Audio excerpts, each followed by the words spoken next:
Hello, hi, welcome to various and Woodbridges. This is your Kiran Kodmuru. Yes, AP DSC 2024 నేపథ్యంలో school assistant biological science class అనేవి start కాబడ్డాయి. And classes వచ్చేసి మనకి కేకే biology అనేటువంటి యాప్లో play స్టోర్లోనే అందుబాటులో ఉన్నాయి. So already తీసుకున్నారు. క్లాస్ అనేది స్టార్ట్ అయ్యాయి July 1 నుండి. సో డైలీ ఒక క్లాస్ అయితే అప్లోడ్ అవుతుందండి. సో మరి అప్లోడ్ చేసేటువంటి క్లాస్ ఏవైతేనా సో నేను చాలా వీడియోస్ చూసాను. అండ్ పాత సిలబస్ కొత్త సిలబస్ అని ఒక క్లమ్జీగా ఉన్నారు. సో ఏమీ లేదండి, డెఫినెట్గా మీకు లాస్ట్ ఇయర్ కావచ్చు ఈ ఇయర్ కావచ్చు ఉండేటువంటి సిలబస్ ఏదైతే ఉందో సో మ్యాక్సిమం అదే సిలబస్ ఉంటే సిలబస్ అయితే చేంజ్ అయితే కాదు. సో దాని గురించి వరి కాకండి, దాని గురించి ఆలోచిస్తూ టైం వేస్ట్ చేసుకోకండి. అండ్ మన క్లాసెస్లో ఏముంటాయి, మన క్లాస్లో ఏ బుక్స్ గురించి చెప్తామంటే సో నేను ఆల్రెడీ చెప్పానండి. సో మనకి కొత్త బుక్స్ ఏవైతే ఉన్నాయో వాటిలో నుండి క్లాస్ అనేవి ఉంటాయండి, రైట్. సో ఇది వచ్చేసి 5th class textbook, and ఇది వచ్చేసి 6th class textbook, and ఇది వచ్చేసి 7th class textbook, and 8th class textbook ఇది. So 8th class textbook cover page చూసి వరి కావాల్సింది ఏం లేదండి. సో లోపల ఇన్ఫర్మేషన్ సేమ్ ఉంది, లాస్ట్ ఇయర్ ఈ ఇయర్కి సంబంధించిన ఇన్ఫర్మేషన్ సేమ్ ఉందండి. సో ఇది సెమిస్టర్ 2, సెమిస్టర్ 1కి కవర్ పేజ్ సేమ్, ఈ ఇయర్ కూడా అదే ఉంది. సెమిస్టర్ 2 కవర్ పేజ్ అండి ఇది. కవర్ పేజ్ ఒకటి చేంజ్ చేశాడు, బట్ ఇన్ఫర్మేషన్ ఏదైతే విషయం ఉందో లోపల యాజ్ అ డేస్గా ఉందండి. పేజ్ నెంబర్తో సహా లాస్ట్ ఇయర్ ఏదైతే ఉందో అదే ఉంది. సో మళ్ళీ కొత్తగా లాస్ట్ ఇయర్ ఏవైతే బుక్స్ తీసుకున్నారో మళ్ళీ కొత్తగా బుక్స్ తీసుకోవాల్సినటువంటి పని లేదు.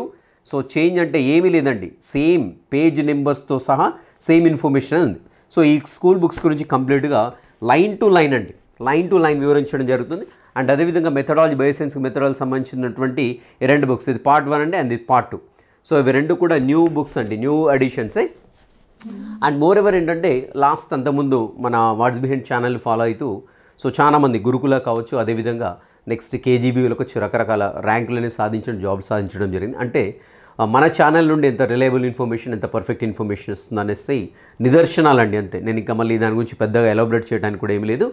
So line to line explain చేయడం జరుగుతుంది. స్పెసిఫిక్గా ఎక్కడైతే ఎగ్జామినర్ మనకు ఫోకస్ చేయడానికి అవకాశం ఉంటుందో సో ఆ ఏరియా పైన కొంత ఫోకస్ చేయడం ఉంటుంది. అండ్ మోర్ ఎవర్ ఇంకా ఏదైనా అర్థం కాని ఇన్ఫర్మేషన్ ఉంటే ఇంకా డెప్త్గా వెళ్ళేసి ఎక్స్ప్లెయిన్ చేయడానికి ఛాన్స్ ఉంటుంది. సో నేను ఒక శాంపుల్ క్లాస్ అయితే చెప్తాను ఇక్కడ. సో 9th ఆల్రెడీ ఇది కేకే బయాలజీ యాప్లో స్కూల్ అసిస్టెంట్ బయోసైన్స్ ఎవరైతే తీసుకున్నారో వాళ్ళకి ఈ యొక్క క్లాస్ అనేది అప్లోడ్ చేస్తాం. వాళ్ళ కంటిన్యూషన్ క్లాస్ కంటిన్యూ అవుతూ ఉంటాయండి. సో 5th నుండి ఇంటర్మీడియట్ స్థాయి వరకు కాంటెంట్ మొత్తం కూడా చెప్పడం జరుగుతుంది. మెథడాలజీ, విద్యా దృక్పథాలు, సైకాలజీ కూడా చెప్పడం జరుగుతుంది.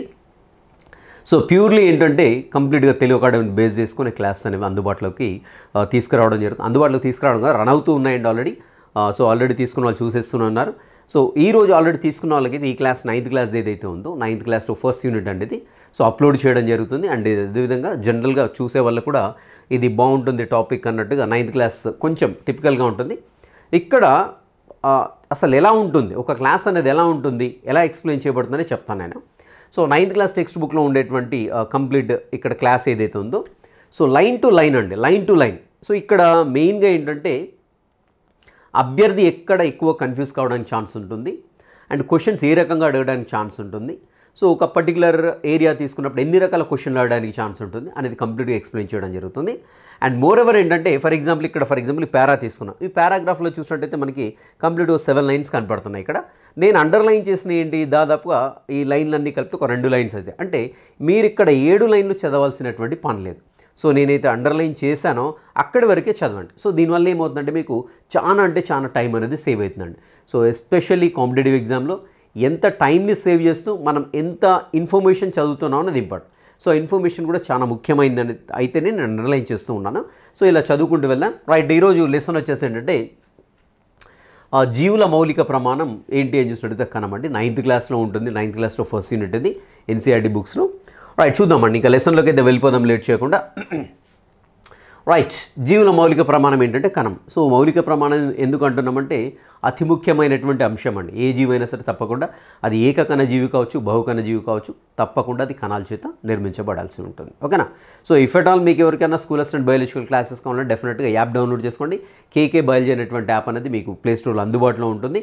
అండ్ డిస్క్రిప్షన్లో కూడా పెడతాను, అక్కడ నుండి కూడా డౌన్లోడ్ చేసుకోవచ్చు, రిజిస్టర్ చేసుకోవచ్చు, అండ్ దాంట్లో ఉండేటువంటి కోర్స్ అయితే తీసుకోవచ్చు. రైట్, ఇక్కడ చూద్దామండి. ఫస్ట్ జీవుల యొక్క మౌలిక ప్రమాణం కణం అని చెప్పుకున్నాం కదా. రాబర్ట్ హుక్ ఫస్ట్ సైంటిస్ట్ పేరు ఇచ్చామండి.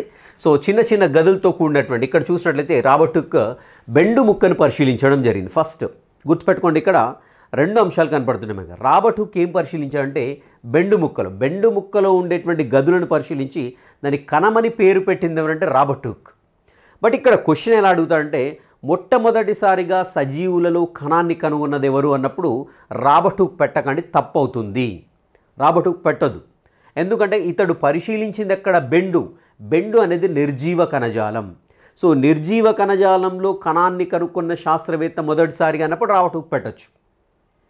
లేదు ఆ కణము నిర్జీవ కణమా సజీవ కణం అని ఇవ్వకుండా మొట్టమొదటిగా కణాన్ని కనుగొన్నది ఎవరంటే రాబర్ట్ హుక్ అని పెట్టచ్చు.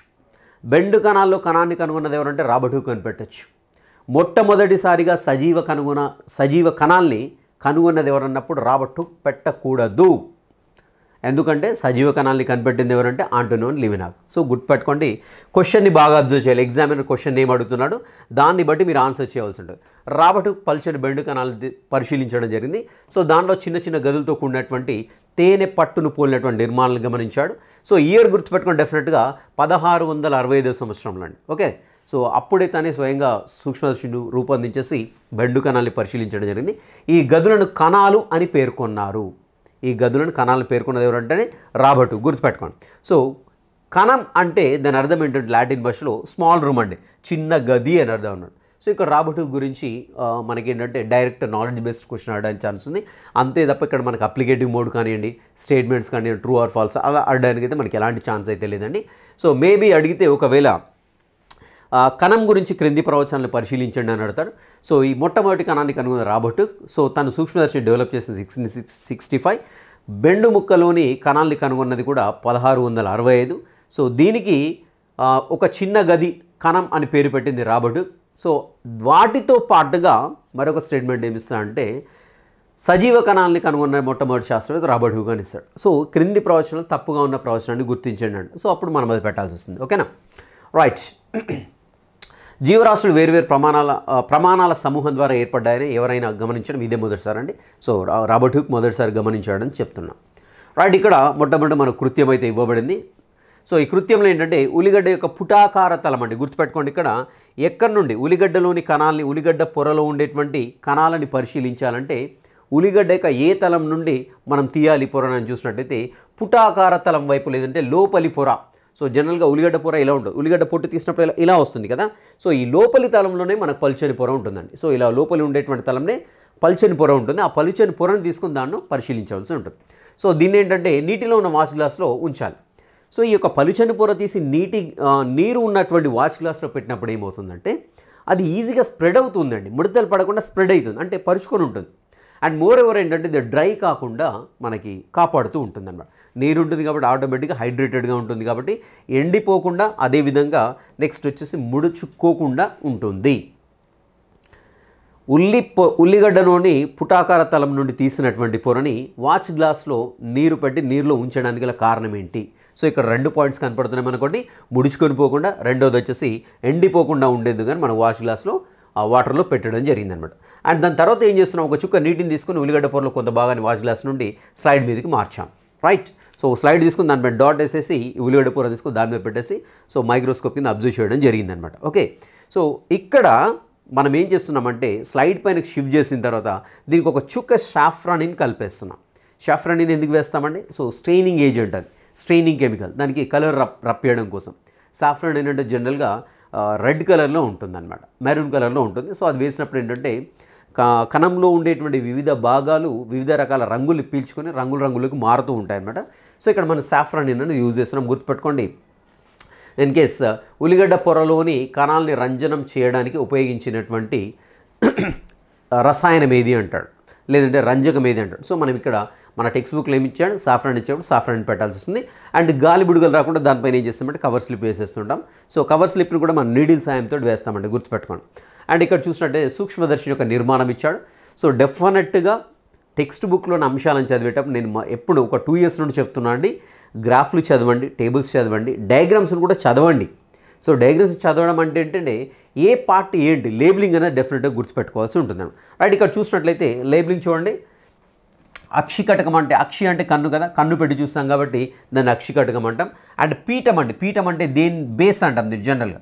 సో ఎక్కడైతే మనం స్లైడ్ని మౌంట్ చేస్తామో, స్లౌండ్ పెడతామో స్లైడ్ని దాన్ని పీఠంగా చెప్తాం.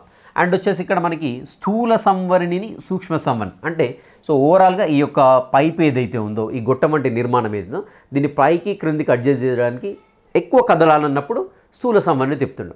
సూక్ష్మ సంవరణి అంటే లైట్గా సో కొంచెం వెరీ ఫ్రాక్షన్ ఆఫ్ మిల్లీమీటర్స్ జరగాలంటే సూక్ష్మ సంవరణి యూజ్ చేస్తాం. అండ్ భుజం అంటే ఏంటంటే సూక్ష్మదర్శిని దీంతో పట్టుకుంటామో దాన్ని భుజంగా చెప్తాం. అండ్ వచ్చేసి ఇక్కడ క్లిప్ ఉంటుంది. అండ్ ఇవి వచ్చేసి మనకి ఆబ్జెక్టివ్ లెన్స్ అంటామండి. సో ఏమిటంటే మనం ఆబ్జెక్ట్ని చూడడానికి ఇక్కడ పెట్టిన ఆబ్జెక్ట్ని చూడడానికి ఇవి ఉపయోగిస్తుంటాం. సో దీనిలో ఇక్కడ ఇచ్చాడు చూడండి, వస్తు కటకాలను ఇచ్చాడు, వస్తు కటకాలు. ఓకేనా. సో ఇక్కడ మనకి 10x 45x అలా డిఫరెంట్ మ్యాగ్నిఫికేషన్ తోటి ఉంటాయి. సో మొట్టమొదటిగా సూక్ష్మమైన దాన్ని పరిశీలించండి 10x తోటి ఫస్ట్ దాన్ని లొకేట్ చేసుకుంటాం, ఫోకస్ చేసుకుంటాం. దాని తర్వాత 40x షిఫ్ట్ చేసేస్తుంటాం. అండ్ నెక్స్ట్ వచ్చేసి క్రింద వచ్చేసి దర్పణం ఉంటుంది మనకు తెలిసింది. అండ్ ఇది వచ్చేసి బేస్ అండి, ఆధారపీఠం. సో ఇవి వచ్చేసి సూక్ష్మదర్శినిలో ఉన్నటువంటి భాగాలు. సో కంపల్సరీ గుర్తుపెట్టుకోండి, ఎందుకంటే సూక్ష్మదర్శిని ఇచ్చేసి so and so part what is this ABC ఇచ్చా అనుకోండి, క్రింది వాటిలో సూక్ష్మదర్శినిలో ఏబీసీలను గుర్తించండి అంటాడు. సో కాబట్టి వీటిపైన అవగాహన లేనప్పుడు మనకి అది ఎగిరిపోతుంది క్వశ్చన్. రైట్, ఇది వచ్చేసి ఉల్లి పొరలో ఉన్నటువంటి కణాలు అండ్ కేంద్రకాలు. రైట్, ఇది వచ్చేసి ఏ విధంగా పరిశీలించే ఏంటి సంగతి. రైట్, ఇక్కడ చూద్దాం. సో మొత్తానికైతే స్టూడెంట్కి ఏంటంటే కణాల చేత ఒక జీవి నిర్మించబడి ఉంటుందనేసి ప్రూవ్ చేయడం కోసం ఈ ఎక్స్పెరిమెంట్ అనమాట. సో ఈ నిర్మాణాలు కలిసి ఉల్లిగడ్డ వంటి పెద్ద నిర్మాణాన్ని ఏర్పరుస్తుంటాయి. ఉల్లిగడ్డ యొక్క పరిమాణంతో సంబంధం లేకుండా ఉల్లిపొరలోని కణాలన్నీ ఒకే విధంగా కనిపిస్తాయి. ఇక్కడ చూడండి, ఉల్లిగడ్డ పెద్దగా ఉంది, కణం పెద్దగా ఉంది, ఉల్లిగడ్డ చిన్నగా ఉంది, కణం చిన్న, అలా కాదు. ఇక్కడ చాలా క్లియర్గా ఇచ్చాడు, ఉల్లిగడ్డ యొక్క పరిమాణంతో సంబంధం లేకుండా ఉల్లిపొరలోని కణాలన్నీ ఒకే రకంగా కనిపిస్తాయి. ఇంపార్టెంట్ ఇది. ఓకేనా. అండ్ కాబట్టి సాధారణంగా ఈ కణాలను ఏమంటామంటే నిర్మాణాత్మక ప్రమాణాలుగా చెప్పుకుంటాం. ఎందుకంటే ఉల్లిగడ్డ మొత్తం కూడా దాని చేత నిర్మించబడి ఉంటుంది కాబట్టి కణాల చేత నిర్మాణాత్మక ప్రమాణంగా చెప్పుకుంటూ ఉంటాం అన్నమాట. సో అదేవిధంగా జీవులన్నీ కూడా మనకి కణాల చేత నిర్మితమై ఉంటాయి కాబట్టి కణాన్ని నిర్మాణాత్మక ప్రమాణంగా చెప్పుకుంటుంటాం. రైట్, ఇక్కడ ఏదైతే చూస్తున్నారో బాక్స్ ఏదైతే ఉందో సో మరింత తెలుసుకుందామని. రైట్, ఏపీ బుక్లోనేమో మరింత తెలుసుకుందామంటుంది, టీఎస్ టెక్స్ట్ బుక్లో ఏమో మీకు తెలుసా అని ఇస్తాడు. ఇలాంటి బాక్స్లో ఉండేటువంటి ఇన్ఫర్మేషన్ ఏదైతే వెరీ ఇంపార్టెంట్గా పరిగణించండి. సో కణాలను 1665లో రాబర్ట్ హుక్ మొదటిసారిగా కనుగొన్నాడు. కణాలను అన్నాడు, సజీవ కణాలన నిర్జీవ కణాలన అని లేదు, గుర్తుపెట్టుకోండి. ఇన్ కేస్ క్వశ్చన్లో కణాలను మొట్టమొదటిగా కనుగొన్న శాస్త్రవేత్త ఎవరు అన్నప్పుడు రాబర్ట్ హుక్ పెట్టేసేయండి. ఓకేనా. అండ్ నెక్స్ట్ వచ్చేసి ఆంటోనీ వన్ లీవెన్హాక్. నెక్స్ట్ వచ్చేసి ఆంటోనీ వన్ లీవెన్హాక్ వచ్చేసి 1674లో మెరుగుపరచబడిన సూక్ష్మదర్శించు చెరువు నీటిలో స్వేచ్ఛాయుతమైన సజీవ కణాలను మొదటిసారిగా కనుగొన్నాడు. ఇది ఇంపార్టెంట్, ఇక్కడ ఇది ఇంపార్టెంట్ అండి. స్వేచ్ఛాయుతమైనటువంటి సజీవ కణాలని మొదటిసారిగా కణము అన్నప్పుడు రాబర్ట్ హుక్ పెట్టండి. ఓకేనా. సజీవ కణాలని మొట్టమొదటిసారిగా కనుగొన్నది ఎవరన్నప్పుడు కంపల్సరీ ఎవరిని పెట్టాలంటే మనం ఆంటోనీ వన్ లీవెన్హాక్ని పెట్టాల్సి ఉంటుందన్నమాట. ఓకే, అది ఇంపార్టెంట్. అండ్ 1831లో రాబర్ట్ బ్రౌన్ కణంలోని కేంద్రకాన్ని కనుగొన్నాడు. అండ్ పర్కింజే వచ్చేసి 1839లో కణం యొక్క ద్రవ పదార్థానికి జీవపదార్థం అనేటువంటి పదాన్ని రూపొందించడం జరిగింది. పర్కింజే ఏం చేశారంటే ఈ యొక్క జీవపదార్థం అనేటువంటి పేరుని ప్రతిపాదించడం జరిగిందనమాట. అన్ని మొక్కలు జంతువులు కణాలతో నిర్మితమైతే మరియు కణం జీవి యొక్క ప్రాథమిక ప్రమాణం అనే కణ సిద్ధాంతాన్ని. రైట్, ఇక్కడ చూడండి, జీవులు అన్నీ కూడా కణాల చేత ఏర్పడతాయనేసి కణ సిద్ధాంతాన్ని ప్రతిపాదించడం జరిగింది. ఎవరు అంటే ష్లీడెన్ అండ్ ష్వాన్ అనేటువంటి ఇద్దరు సైంటిస్టులు అండి. సో కణాలన్నీ పూర్వం ఉన్నటువంటి కణాల నుండి ఉద్భవిస్తాయని చెప్పినటువంటి శాస్త్రవేత్త ఎవరంటే రుడాల్ఫ్ విర్కో అనేటువంటి సైంటిస్ట్ చెప్పడం జరిగింది 1855లో. సో ఇవన్నీ కలిపేసి ఆధునిక కణ సిద్ధాంతాన్ని ప్రతిపాదించారు. మొట్టమొదటిగా ప్రతిపాదించింది కణ సిద్ధాంతమే. ఆధునిక కణ సిద్ధాంతం అన్నప్పుడు విర్కో కూడా దాంట్లో యాడ్ అయిపోతాడు, గుర్తుపెట్టుకోండి. సో కణ సిద్ధాంతం అన్నప్పుడు ష్లీడెన్ ష్వాన్ వస్తారు. సో దాంతోపాటు అడిషనల్ ఇంకో పాయింట్ చెప్పాడు రుడాల్ఫ్ విర్కో 1855లో. ఏం చెప్పాడు అంటే ఆల్రెడీ ఉన్నటువంటి కణాల నుండి కొత్త కణాలు ఉద్భవిస్తాయనేటువంటి ఒక విషయాన్ని రుడాల్ఫ్ విర్కో అని చెప్పారు. సో ఈ పాయింట్ని అండ్ అదేవిధంగా ఈ రెండు పాయింట్లను ఇంక్లూడ్ చేస్తూ మోడర్న్ సెల్ థియరీని ప్రతిపాదించడం జరిగింది. మోడర్న్ సెల్ థియరీ అన్నప్పుడు ప్రతి ఒక్క జీవి కణాల చేత అండ్ కణాల యొక్క ఉత్పన్నాల చేత ఏర్పడతాయనేసి చెప్పారు, అదొక పాయింట్. అండ్ దాంతోపాటుగా ఆల్రెడీ ఏవైతే పాత కణాలు ఉంటాయి వాటి నుండి కొత్త కణాలు పుట్టుకొని వస్తాయి. ఇవి రెండు పాయింట్లు వచ్చేసి ఆధునిక కణ సిద్ధాంతంలో చెప్పడం జరిగింది. ఆ 1940లో ఎలక్ట్రాన్ సూక్ష్మదర్శిని కనుగొనడం జరిగింది. ఓకేనా. కనుగొనడం వల్ల ఏంటంటే కణం యొక్క సంక్లిష్ట నిర్మాణాన్ని అదేవిధంగా కణాంగాలను బాగా అధ్యయనం చేయడం జరిగింది. సో ఇక్కడ ప్లెంటీ ఆఫ్ క్వశ్చన్స్ అయితే అడగడానికి ఛాన్స్ ఉందండి. ఎన్ని రకాల క్వశ్చన్లు అడగడానికి ఛాన్స్ ఉందంటే గుర్తుపెట్టుకోండి, ఇక్కడ కనుగొన్న అంశాలను ఆధారం చేసుకొని వాటి యొక్క క్రొనాలజికల్ ఆర్డర్లో పెట్టమంటాడు. సో కణం కావచ్చు, కేంద్రకం కావచ్చు, అండ్ ఎలక్ట్రాన్ సూక్ష్మదర్శిని కావచ్చు, కణ సిద్ధాంతం కావచ్చు, ఇవన్నీ కూడా ఇయర్స్ ఉన్నాయి. సో ఇయర్స్ని బేస్ చేసుకొని వీటిని క్రొనాలజికల్ ఆర్డర్లో పెట్టమంటాడు. మొదట కనుగొనబడ్డది ఏంటి, రెండోది, 3, 4. సో ముందే అంశాలు ఇవ్వడం జరుగుతుంది. వీటిని అన్నీ ఒక సరైన క్రమంలో అమర్చండి, వాటి కనుగొన్న క్రమంలో అమర్చమంటాడు. సో అదొక ఛాన్స్ ఉంటుంది. రెండోది వచ్చేసి ఏంటంటే ఇయర్స్ ఒక వైపు ఇచ్చేసి సైంటిస్టుల పేర్లు ఒక వైపు ఇచ్చేసి మ్యాచ్ ద ఫాలోయింగ్స్ అంటాడు. లేదంటే ఇయర్స్ ఒక వైపు ఇచ్చేస్తాడు అండ్ ఆ ఇయర్లో కనుగొన్న అంశాలు మొత్తం మరొక వైపు ఇచ్చేసి మ్యాచ్ ద ఫాలోయింగ్స్ అంటాడు. సో అన్నీ కూడా ఇచ్చేసి ఒక 4 స్టేట్మెంట్స్ ఇచ్చేసి క్రింది వాటిలో తప్పుగా ఉన్న ప్రవచనాన్ని గుర్తించమంటాడు. ఓకేనా. సో ఇలా ఎన్ని రకాల క్వశ్చన్లు అంటే అన్ని రకాల క్వశ్చన్లు అయితే తయారు చేయడానికి ఛాన్స్ ఉందండి. ఓకేనా.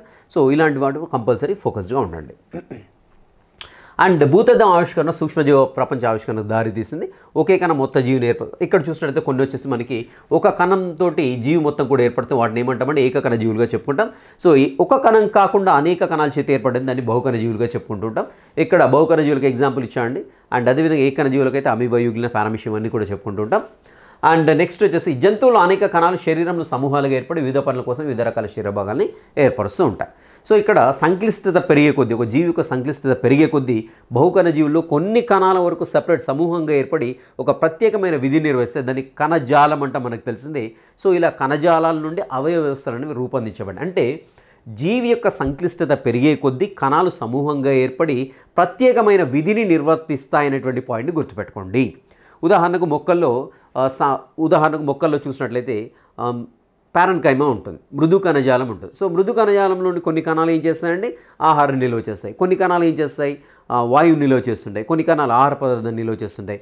కొన్ని కణాలు కిరణజన్య సమీకరణ నిర్వహిస్తుంటాయి. ఇలా రకరకాల టిష్యూస్ అనేవి ఏర్పడి రకరకాల పనులని నిర్వర్తిస్తుంటాయి, గుర్తుపెట్టుకోండి.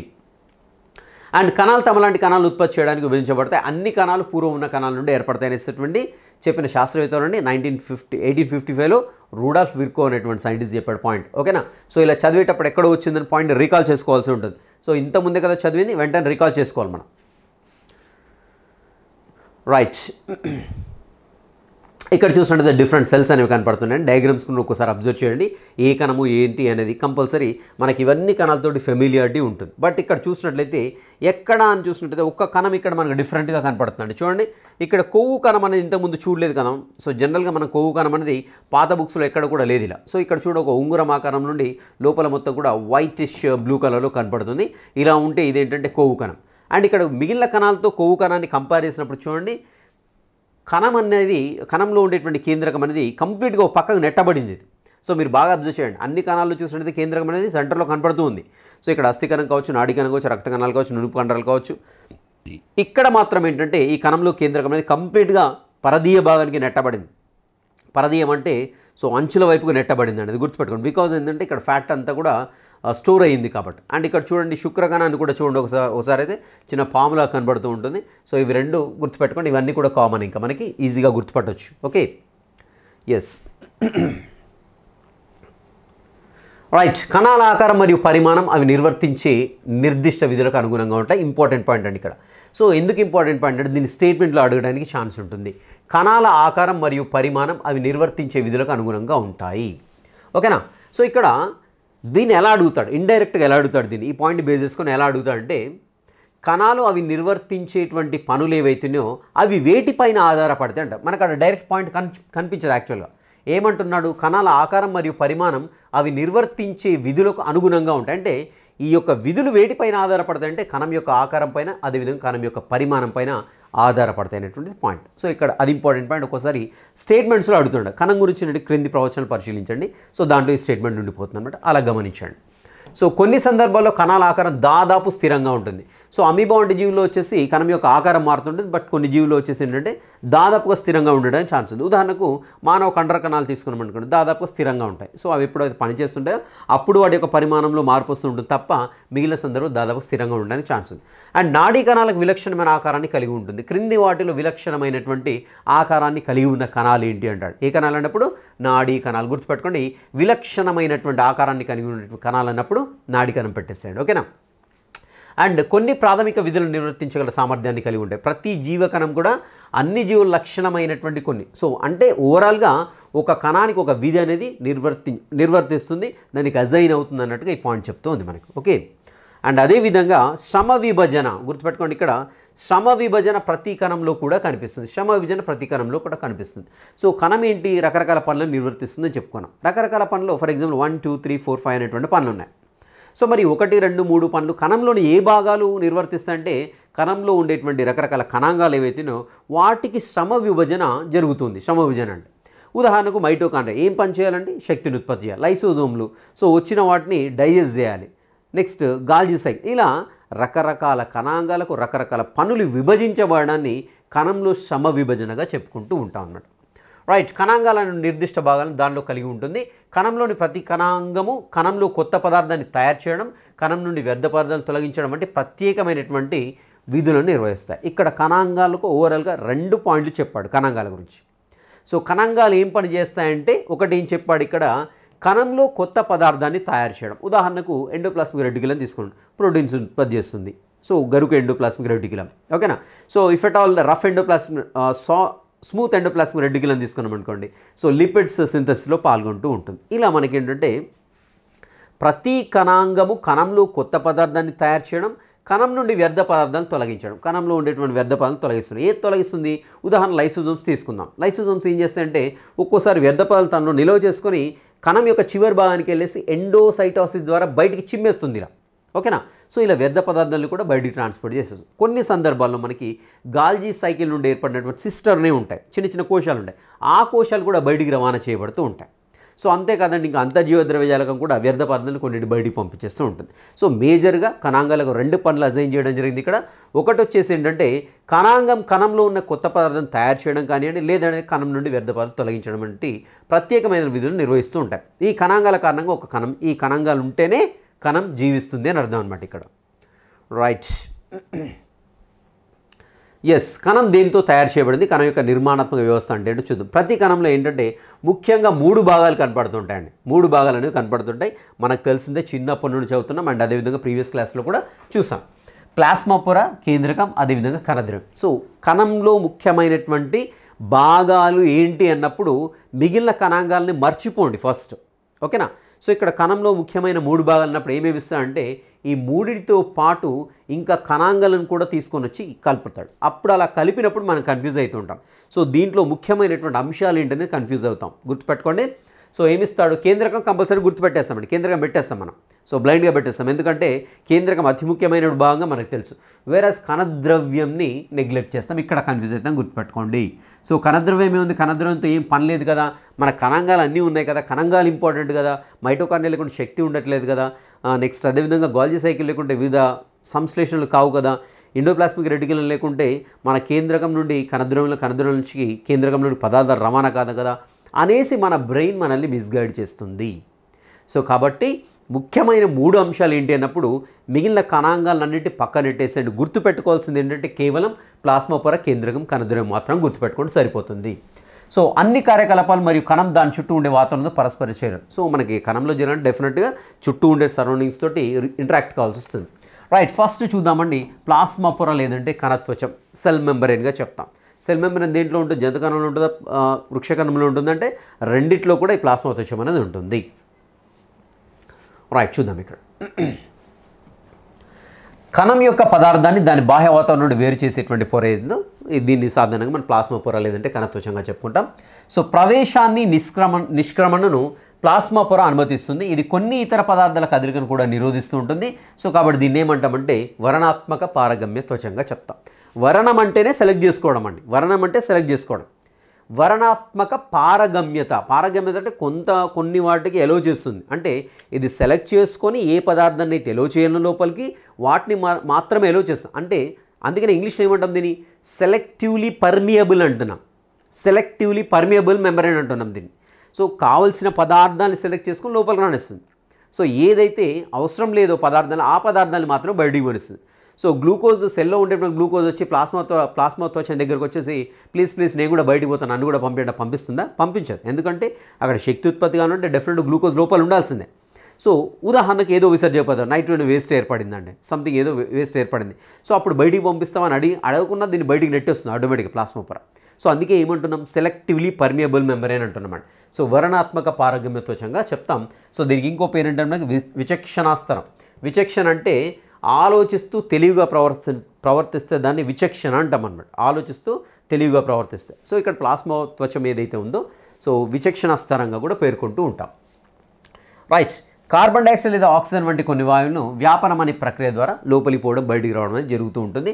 అండ్ ఎక్కువ గాఢత ఉన్న ప్రాంతం నుండి తక్కువ గాఢత ఉన్న ప్రాంతానికి సాధారణంగా కదులుతూ ఉంటాయని మనం చూసాం. సో ఆల్రెడీ ద్రావితపు అణువులు ఏవైతే ఉన్నాయో సాధారణంగా అవి ఎక్కువ గాఢత నుంచి తక్కువ గాఢతకు ప్రయాణిస్తాయి. సాధారణంగా ఏదైనా సరే ఒక పదార్థం ఎక్కువ గాఢత నుంచి తక్కువ గాఢతకు ప్రయాణిస్తూ ఉంటుంది through plasma membrane. Say for example carbon dioxide కావచ్చు, అదేవిధంగా ఆక్సిజన్ కావచ్చు. కణాల్లో కార్బన్ డైఆక్సైడ్ గాఢత ఎక్కువగా ఉంటుంది సాధారణంగా, ఎందుకంటే మనకు అక్కడ కణశ్వాసక్రియ జరుగుతుంది కాబట్టి. సో రక్తం ఇలా వచ్చింది, రక్తం దాని పక్కన పెట్టి వచ్చినప్పుడు ఏమవుతుందంటే ఈ యొక్క కార్బన్ డైఆక్సైడ్ కణంలో ఎక్కువగా ఉంటుంది కాబట్టి ఆటోమేటిక్గా వ్యాపన పద్ధతిలో కణం నుండి రక్తంలోనికి వెళ్ళిపోతూ ఉంటుంది through plasma membrane. So at the same time కణంలోకి ఆక్సిజన్ రావాలన్నా కూడా ప్లాస్మా మెంబ్రేన్ నుండి వ్యాపన పద్ధతి లోపలికి వచ్చేస్తుంటుంది. ఎందుకంటే వచ్చినటువంటి రక్తం ఏదైతుందో మంచి రక్తం దాంట్లో సాధారణంగా ఏంటంటే మనకి అధిక గాఢతలో ఆక్సిజన్ ఉంటుంది. ఇక్కడ కణంలో ఆల్రెడీ యూటిలైజ్ అయిపోతుంది, కణంలో వచ్చేసి తక్కువ గాఢత ఉంటుంది కాబట్టి రక్తంలో నుండి ప్లాస్మా మెంబ్రేన్ నుండి ఆక్సిజన్ అనేది లోపలికి వస్తూ ఉంటుంది అన్నమాట. సో కార్బన్ డైఆక్సైడ్ వ్యాపన ప్రక్రియ ద్వారా కణం బయటకు వచ్చేస్తూ ఉంటుంది, ఆక్సిజన్ అనేది లోపలికి వచ్చేస్తూ ఉంటుంది అన్నమాట. సో ఇది వచ్చేసి పాయింట్ ఇక్కడ ఓవరాల్గా. ఎస్, ఇక్కడ చాలామంది కన్ఫ్యూజ్ అవుతూ ఉంటారు. నేను చెప్తాను విషయం ఏంటని. నీరు కూడా వ్యాపన నియమాన్ని పాటిస్తుంది. సో అసలు వ్యాపనం గురించి నీటి గురించి మాట్లాడతామా? సో జనరల్గా నీటి అణువులు అనగానే వెంటనే ఏం గుర్తొస్తుందంటే మనకి ద్రవాభిసరణ అనేటువంటి అంశం గుర్తొస్తుంది. సో మరి ద్రవాభిసరణ యొక్క పాయింట్ ఏంటి? నీటి అణువులు ఎప్పుడైనా తక్కువ గాఢత నుంచి ఎక్కువ గాఢతకి ప్రయాణిస్తామని ద్రవాభిసరణ పాయింట్. సో ఇక్కడ ఏమంటున్నాడు? నీరు కూడా వ్యాపన నియమాన్ని పాటిస్తుంది. నీటి అణువుల కదలికను ద్రవాభిసరణం అంటే గుర్తుపెట్టుకోవాలి. ఇక్కడ నీటి అణువులు కూడా వ్యాపన నియమాన్ని పాటిస్తున్న ఇంపార్టెంట్. అదేవిధంగా నీటి అణువుల కదలికను ద్రవాభిసరణం అంటాం, గుర్తుపెట్టుకోండి. ఓకేనా? సో నేను ఎక్స్ప్లెయిన్ చేస్తాను ఇప్పుడు. నెక్స్ట్ పాయింట్ వస్తుంది, కన్ఫ్యూజ్ అయ్యేటువంటి పాయింట్ నెక్స్ట్ కనపడుతూ ఉంటుంది మనకి. రైట్. పారగమ్య త్వచం ద్వారా జరిగే నీటి ప్రసరణ నీటిలో కరిగిన పదార్థ పరిమాణం మీద కూడా ఆధారపడి ఉంటుంది. అందువల్ల వర్ణాత్మక పారగమ్య త్వచం ద్వారా ద్రావిత గాఢత అధికంగా ఉన్న వైపుకు నీటి నికర వ్యాపనాన్ని ద్రవాభిసరణం అంటారు. ఇక్కడ మనకి ఇంతకుముందు చెప్పినట్టుగా నేను చెప్తాను ఇప్పుడు. ఒక్కోసారి ఏమంటాడంటే నీటి గాఢత అంటూ ఉంటాడు ఒక్కోసారి, అండ్ అదేవిధంగా ఒక్కోసారి ఏమో ద్రావితం యొక్క గాఢత అంటాడు. సో అలాంటి సందర్భంలో మనం దీన్ని ఎలా అర్థం చేసుకోవాలో చూద్దాం. రైట్, ఇక్కడ చూద్దాం ఫస్ట్. ఇది కణం అండి, ఓవరాల్గా ఇది కణం. ఓకేనా? ఇది కణము, దీంట్లో ఉండేటువంటి కేంద్రకం అనుకుందాం. ఇప్పుడు నీటి గాఢతని దృష్టిలో పెట్టుకొని మాట్లాడదాం మనం. నీటి గాఢతను దృష్టిలో పెట్టుకొని మాట్లాడదాం. సో నీటి గాఢతను దృష్టిలో పెట్టుకొని మాట్లాడినప్పుడు ఏమవుతుందంటే ఫర్ ఎగ్జాంపుల్ ఇవి వచ్చేసి నీటి అణువులు అండి. ఇవన్నీ కూడా నీటి అణువులు, ఇవి నీటి అణువులు. ఉదాహరణకు ఒక 10 ఉన్నాయి అనుకుందాం, ఓ 10 నీటి అణువులు ఉన్నాయి. సో లోపల కణం లోపల వచ్చేసి ఒక 2 నీటి అణువులు ఉన్నాయి. ఇప్పుడు ద్రవవిసరణం గురించి మాట్లాడినప్పుడు నీటి గాఢతని దృష్టిలో పెట్టుకొని మాట్లాడితే ఎలా మాట్లాడతామో చూద్దాం. నీటి అణువులు అధిక గాఢత నుండి అల్ప గాఢతకి వెళ్ళిపోతాయి. నీటి అణువులు అంటున్నాను నేను ఇక్కడ. ద్రావణం గురించి మాట్లాడడం బాగా అబ్జర్వ్ చేయండి. అధిక గాఢతతోటి నీటి అణువులు ఉన్నాయి, ఇక్కడ అధిక గాఢతతోటి నీటి అణువులు ఉన్నాయి. అంటే ఇక్కడ దీంట్లో కూడా ఫర్ ఎగ్జాంపుల్ చూద్దాం. ఇప్పుడు దీంట్లో ఏంటంటే ద్రావిత అణువులు ఉన్నాయనుకున్నాం, ఇక్కడ కూడా ద్రావితపు అణువులు ఉన్నాయనుకున్నాం, ఇక్కడ కూడా ద్రావితపు అణువులు ఉన్నాయి. ఇది ద్రావణం, ఈ ద్రావణి ప్లస్ ద్రావితం రెండు కలిస్తే ఏమి ఏర్పడింది? ద్రావణం ఏర్పడింది. ఓకేనా? ఇక్కడ కూడా ద్రావణమే మనకి, ఎందుకంటే ద్రావితపు అణువులు కూడా ఉన్నాయి. ఇప్పుడు నీటి అణువుల చలనాన్ని 2 రకాలుగా చెప్పడానికి ఛాన్స్ ఉంది, కన్ఫ్యూజ్ కావద్దు. 2 రకాలుగా చెప్పడానికి ఛాన్స్ ఉంది. ఒకటి దేన్ని బేస్ చేసుకొని మాట్లాడతామంటే ఇక్కడ నీటి అణువుల గాఢతని బేస్ చేసుకొని మాట్లాడతాం. నీటి అణువుల గాఢత ఎక్కువగా ఎక్కడ ఉందంటే బయట ఉన్నది, ఎందుకంటే నీటి అణువులు ఎక్కువగా ఉన్నాయి, కణం లోపల నీటి అణువులు తక్కువగా ఉన్నాయి. ఓకే, నీటి అణువుల గాఢత బయట ఎక్కువ ఉంది, లోపల తక్కువ ఉంది. సో ఇప్పుడు ఇంతకుముందు పాయింట్ వచ్చింది మనకి, ఏమొచ్చింది? నీటి అణువులు వ్యాపన పద్ధతిలో అన్నాడు. వ్యాపన పద్ధతులు అంటే ఏంటి? ఎప్పుడైనా గాఢత ఎక్కువ నుంచి తక్కువ. అంటే ఇప్పుడు ఎక్కడి నుంచి ఎక్కడికి వెళ్తాయంటే నీటి అణువులు బయటి నుండి లోపలికి వెళ్తాయి. నీటి అణువులతో కంపేర్ చేసినప్పుడు నీటి అణువుల యొక్క గాఢత బయట ఎక్కువ ఉంది, లోపల తక్కువ ఉంది, కాబట్టి వ్యాపన పద్ధతిలో నీటి అణువులు లోపలికి చలిస్తాయి. ఇలా చలించడాన్ని ద్రవవిసరణ అన్నాడు. అది ఒక రకంగా చెప్పొచ్చు. రెండవ అంశం, ఎక్కడైతే నీటి అణువులు అనేవి ఎక్కువ గాఢత తక్కువ గాఢత చెప్పేసాం. రైట్. ఇంకో విషయం ఏంటంటే ఇక్కడ మనకి ఇప్పుడు ద్రావిత పనులతో కంపేర్ చేసినప్పుడు చూడండి, ఇక్కడ లోపల ఉండేటువంటి ద్రావణం ఏదైతే ఉందో, ద్రావణం ఉన్నప్పుడు ద్రావిత పనులు వస్తాయి, నెక్స్ట్ ద్రావణి అణువులు కూడా వస్తాయి. ఇప్పుడు ఇది మొత్తం కలిస్తే ద్రావణం అవుతుంది. సో బయటి ద్రావణం గాఢతతోటి ఉందా, లోపల ద్రావణం గాఢతతోటి ఉందా అంటే లోపల ద్రావణమే గాఢతతోటి ఉంది ద్రావిత పనులతో కంపేర్ చేస్తే. మై డియర్స్ బాగా అబ్జర్వ్ చేయండి. నేను ఫస్ట్ చెప్పిన విషయం ఏంటంటే నీటి అణువులతో కంపేర్ చేసి చెప్పాను. ఇప్పుడు రెండవ అంశం ఏంటంటే ద్రావిత పనులతో కంపేర్ చేస్తున్నాను.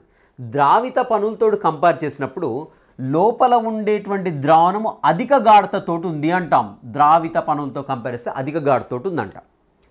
మరి బయట ఉండేది ఏంటి? అల్ప గాఢత కలిగినటువంటి ద్రావణం.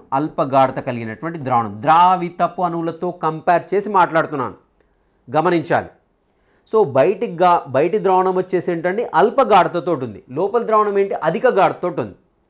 సో ద్రవాభిసరణ రూల్ ప్రకారం ఏంటంటే అల్ప గాఢత నుండి నీటి అణువులు అధిక గాఢత గల ద్రావణంలోనికి వెళ్తాయి. ద్రావణం అంటున్నాను నేను, అబ్జర్వ్ చేయాలి.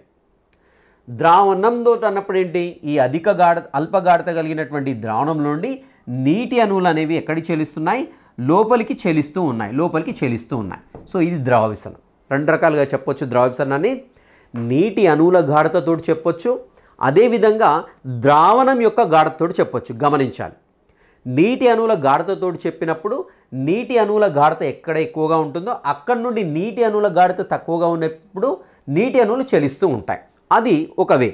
రెండో వేలో ఏం చెప్తామంటే ద్రావణం యొక్క గాఢత ఎక్కడైతే ఎక్కువగా ఉంటుందో, ద్రావణం యొక్క గాఢత ఎక్కువగా ఉంటుందో అక్కడికి నీటి అణువులు అల్ప గాఢత నుంచి నీటి అణువులు అక్కడికి వెళ్ళిపోతూ ఉంటాయన్నమాట. ఇలా రెండు రకాలుగా చెప్పొచ్చు. సో కాబట్టి ఎట్టి పరిస్థితుల్లో కూడా ఈ విషయంలో కన్ఫ్యూజ్ కాకండి. అక్కడ స్టేట్మెంట్ ఏమిస్తున్నాడో గమనించండి. స్టేట్మెంట్స్ ఏమిస్తున్నాడో గమనించినట్లయితే మీకు ఈజీగా అర్థమైపోతూ ఉంటుంది. రైట్, అది క్లియర్ అయితే ఎవ్రీథింగ్ కూడా చాలా క్లియర్గా ఉంటుంది. రైట్, ద్రావితపు గాఢత అనగా అధికంగా ఉన్న వైపుకు నీటి నికర వ్యాపనాన్ని ద్రావిసరణ అనమాట. అది అయిపోయింది కదా. అండ్ ఇక్కడ చూసినట్లయితే మనకి 3 అంశాలు కనబడుతున్నాయండి. ఇక్కడ మేజర్గా గుర్తుపెట్టుకోవాల్సింది ఏంటంటే కణాన్ని ఆవరించిన మాధ్యమంలో కానీ నీటి గాఢత కణంలో నీటి కన్నా ఎక్కువగా ఉంటే, అంటే ఇక్కడ చూసినట్లయితే ఈ కణాన్ని అధికంగా గాఢత ఉన్నటువంటి ద్రావణం అన్నాం. అధికంగా గాఢత ఉన్న ద్రావణం, దాని అర్థం ఏంటంటే ఎక్కువగా ద్రావిత పనులు ఉన్నాయని అర్థం అనమాట. ఎక్కువగా ద్రావిత పనులు. సో అలాంటి ద్రావణాన్ని ఒక్క నిమిషం అండి, ఇక్కడ హైపోటోనిక్ అన్నాడు కదా, అంటే తక్కువ గాఢత ఉంటుంది. ఇక్కడ చూద్దాం. రైట్, కణాన్ని ఆవరించిన మాధ్యమంలోని నీటి గాఢత కణంలోని నీటి కన్నా ఎక్కువగా ఉంటే నీటి గాఢత అన్నాడు. గుర్తుపెట్టుకోండి, ఇక్కడ నీటి గాఢత అన్నాడు, ద్రావణపు గాఢత అనలేదు. గమనించండి, కన్ఫ్యూజ్ అయ్యేందుకు చాలా అంటే చాలా ఆస్కారం ఉంటుంది. ఇక్కడ పాయింట్ అర్థం కాకుంటే ఇఫ్ ఎట్ ఆల్ క్వశ్చన్ అడిగాడు అనుకోండి ఎగ్జామ్లో 100% ఎగిరిపోతుంది. క్వశ్చన్ అనేది 100% ఎగిరిపోతుంది, గుర్తుపెట్టుకోండి. సో ఏమంటున్నాడు? కణాన్ని ఆవరించి ఉన్న మాధ్యమంలో నీటి గాఢత కణంలోని నీటి కన్నా ద్రావణమని మాట్లాడట్లేడు, ద్రావణం గురించి మాట్లాడట్లేడు, ద్రావిత అణువుల గురించి అంతకంటే మాట్లాడట్లేడు, కేవలం నీటి అణువుల గాఢత గురించే మాట్లాడుతున్నాడు. ఓకేనా? సో బయట నీటి అణువుల గాఢత ఎక్కువగా ఉందంటే దాని యొక్క పవర్ తక్కువ ఉంది అని అర్థం అండి, సింపుల్, అంతే కదా. నీటి అణువుల్లో ఇన్ని ఉన్నాయి నీటి అణువులు, దాంట్లో ఒక స్పూన్ షుగర్ వేసాను, ఏంటి అక్కడ పవర్ తక్కువ ఉన్నట్టే కదా, స్వీట్నెస్ తక్కువ ఉంటుంది. అదే ఇంత షుగర్ అంటే ఇన్ని నీటి అణువుల్లో ఇంత షుగర్ పోసాను అనుకోండి, ఏంటప్పుడు సో చాలా ఎక్కువ స్వీట్తో అక్కడ ఏమవుతుంది? నీటి అణువుల సంఖ్య తగ్గిపోతూ ఉంది. గమనించాడు. రైట్, ఇప్పుడు చూద్దాం. కణాన్ని ఆవరించిన మాధ్యమంలో నీటి గాఢత కణంలో నీటి కన్నా ఎక్కువగా ఉంటే, అంటే బయట నీరు అనేది ఎక్కువగా ఉంది అర్థం. సో అప్పుడు ఆ మాధ్యమాన్ని ఏమంటామంటే అల్ప గాఢత గల ద్రావణం అంటాం. గమనించండి, ద్రావణం అని ఇక్కడ యూజ్ చేశాడు. అందుకే నేను ఇంతకుముందు అంతసేపు అక్కడ తణుకులాడింది అదే. మీకు ద్రావణం అంటే తెలియాలి, నీటి అణువుల గాఢత అంటే తెలియాలి, ద్రావణి అంటే తెలియాలి. అవి మూడిటిపైన క్లారిటీ ఉంటేనే ఇఫ్ ఎట్ ఆల్ దీని నుండి క్వశ్చన్ వస్తే కన్ఫ్యూజ్ లేకుండా గన్ షాట్ లాగా ఆన్సర్ పెట్టచ్చు. ఓకేనా? ఎస్, నీటి అణువుల గాఢత కణంలో నీటి కన్నా ఎక్కువగా ఉంటే, సో నేను ఎందుకు ఇంతసేపు ఇక్కడ ఆగుతున్నాను అంటే అనుకోవచ్చు మీరు, టైం వేస్ట్గా సార్ ఇంతసేపు ఎందుకు ఆగుతున్నానంటే అందరికీ ఒకేసారి అర్థం కాదండి. కొంతమంది ఫాస్ట్గా అర్థం చేసుకుంటారు, ఒకే షార్ట్లో అర్థం చేసుకుంటారు. సో నాకైతే మాత్రం జనరల్గా అంటే నేను నా స్కూలింగ్లో ఉన్నప్పుడు ఏంటంటే నాకు ఒకసారి చెప్తే అర్థం కాకపోయేదండి. సో 1కి 2 సార్లు 3 సార్లు చెప్తే కూడా ఒక్కోసారి అర్థం కాదు, అలా ఉంటారు. సో కాబట్టి అందరి దృష్టిలో పెట్టుకొని ఎక్స్ప్లెయిన్ చేస్తున్నాను తప్ప మీకు ఏదో టైం వేస్ట్ చేయాలని మాత్రం కాదండి. ఎస్, సో దీన్ని ఏమంటామంటే హైపోటోనిక్ ద్రవం. హైపో అంటే తక్కువ అండి, ఎప్పుడైనా హైపర్ అంటే ఎక్కువ. హైపో అంటే తక్కువ, హైపర్ అంటే ఎక్కువ. ఐసో అంటే సేమ్, గుర్తుపెట్టుకోండి. 3 టర్మ్స్ గుర్తుపెట్టుకోండి. హైపో అంటే తక్కువ, హైపర్ అంటే ఎక్కువ, ఐసో అంటే సేమ్ అని అర్థం అనమాట. సో ఇక్కడ అలా ఉంచినప్పుడు ఏమవుతుంది, అల్టిమేట్గా మనకి లోపలి కణం లోపలికి నీళ్ళు అనేవి వచ్చేస్తాయి. నీళ్ళు వచ్చేసి కణం ఉబ్బి పగిలిపోవడానికి అయితే ఛాన్స్ ఉంది. అండ్ రెండవ అంశం ఏంటంటే, చూడండి ఇక్కడ కణం ఉబ్బేటువంటి అవకాశం ఉంది హైపోటోనిక్ ద్రావణంలో ఉంచినప్పుడు. కణాన్ని క్వశ్చన్ ఎలా అడుగుతాడు ఇక్కడ అంటే, ఒక కణాన్ని అల్పగాఢత గల ద్రావణం లేదంటే హైపోటోనిక్ ద్రావణంలో ఉంచినప్పుడు ఏమవుతుందంటే కణం ఉబ్బి పగిలిపోతూ ఉంటుంది. అది జంతు కణం అయితే పగులుతుంది, వృక్ష కణం అయితే పగలదు కానీ ఉబ్బుతూ ఉంటుంది, గుర్తుపెట్టుకోండి. అయితే కణం నుండి వెలుపలికి వచ్చే నీటి కంటే లోపలికి వెళ్ళే నీరు ఎక్కువ, అంతే కదా అల్టిమేట్గా. అండ్ రెండో అంశం వచ్చేసంటే ఐసోటోనిక్ అంటే ఏంటి, సమగాఢత గల ద్రావణం. అంటే లోపల ఉండేటువంటి నీటి అణువుల సంఖ్య, బయట ఉండే నీటి అణువుల సంఖ్య సేమ్ ఉంటుంది. సో కాబట్టి ఆ నీటి అణువులు లోపలికి రావు, బయటికి వెళ్ళవు. కాబట్టి సో ఇలాంటి మాధ్యమాన్ని ఏమంటామంటే బయట ఉంటే ఐసోటోనిక్ మాధ్యమం లేదంటే సమగాఢత గల ద్రావణం అంటాం. సో అక్కడ మనకి నీటి అణువుల చలనం ఏమీ కూడా ఉండదు. ఇది రెండో కండిషన్. అండ్ మూడో కండిషన్ ఏంటి అని చూసినట్లయితే, కణాన్ని ఆవరించి ఉన్న మాధ్యమంలో నీటి గాఢత తక్కువగా. ఇక్కడ చూడండి, నీటి గాఢత గురించే మాట్లాడుతున్నాను ఎంతసేపు, అంతే తప్ప ద్రావణం యొక్క గాఢత గురించి మాట్లాడట్లేదు. జస్ట్ కరెంట్ పోయిందండి, జస్ట్ వెయిట్ చేయండి, నేను మళ్ళీ జాయిన్ అవుతూనే ఉంటాను.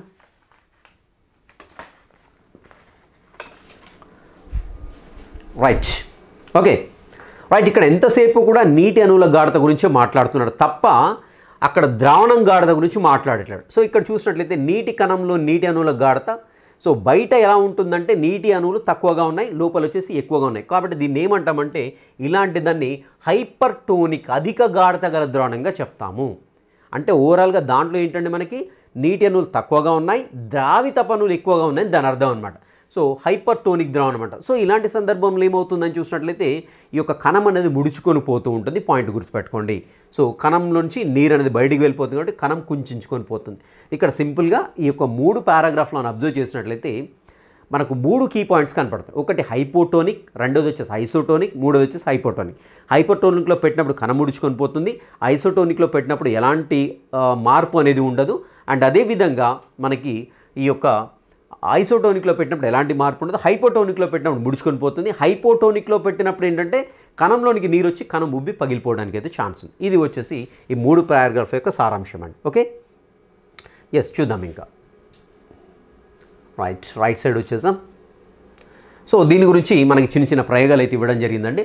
ఇక్కడ గుడ్డు యొక్క పొట్టు ఏదైతే ఉందో కాల్షియం కార్బోనేట్ చేత ఏర్పడుతుంది. ఆ కాల్షియం కార్బోనేట్ ఉన్నటువంటి దాన్ని తీసుకెళ్ళి సజ్జల హైడ్రోక్లోరిక్ ద్రావణంలో సో కొంచెంసేపు ఉంచినప్పుడు, కొన్ని గంటలు ఉంచినప్పుడు పైన పెంకు మొత్తం కరిగిపోతుంది. ఓవరాల్గా మనకి చిన్న మెత్తటి బాల్ లాంటిది ఏర్పడుతూ ఉంటుంది. సో ఇదేంటి అంటే గుడ్డు పైన ఉండేటువంటి ఒక పలుచటి పొర లోపల, అంటే గట్టి పెంకు తర్వాత లోపల ఇంకో పలుచటి పొర ఉంటుందండి.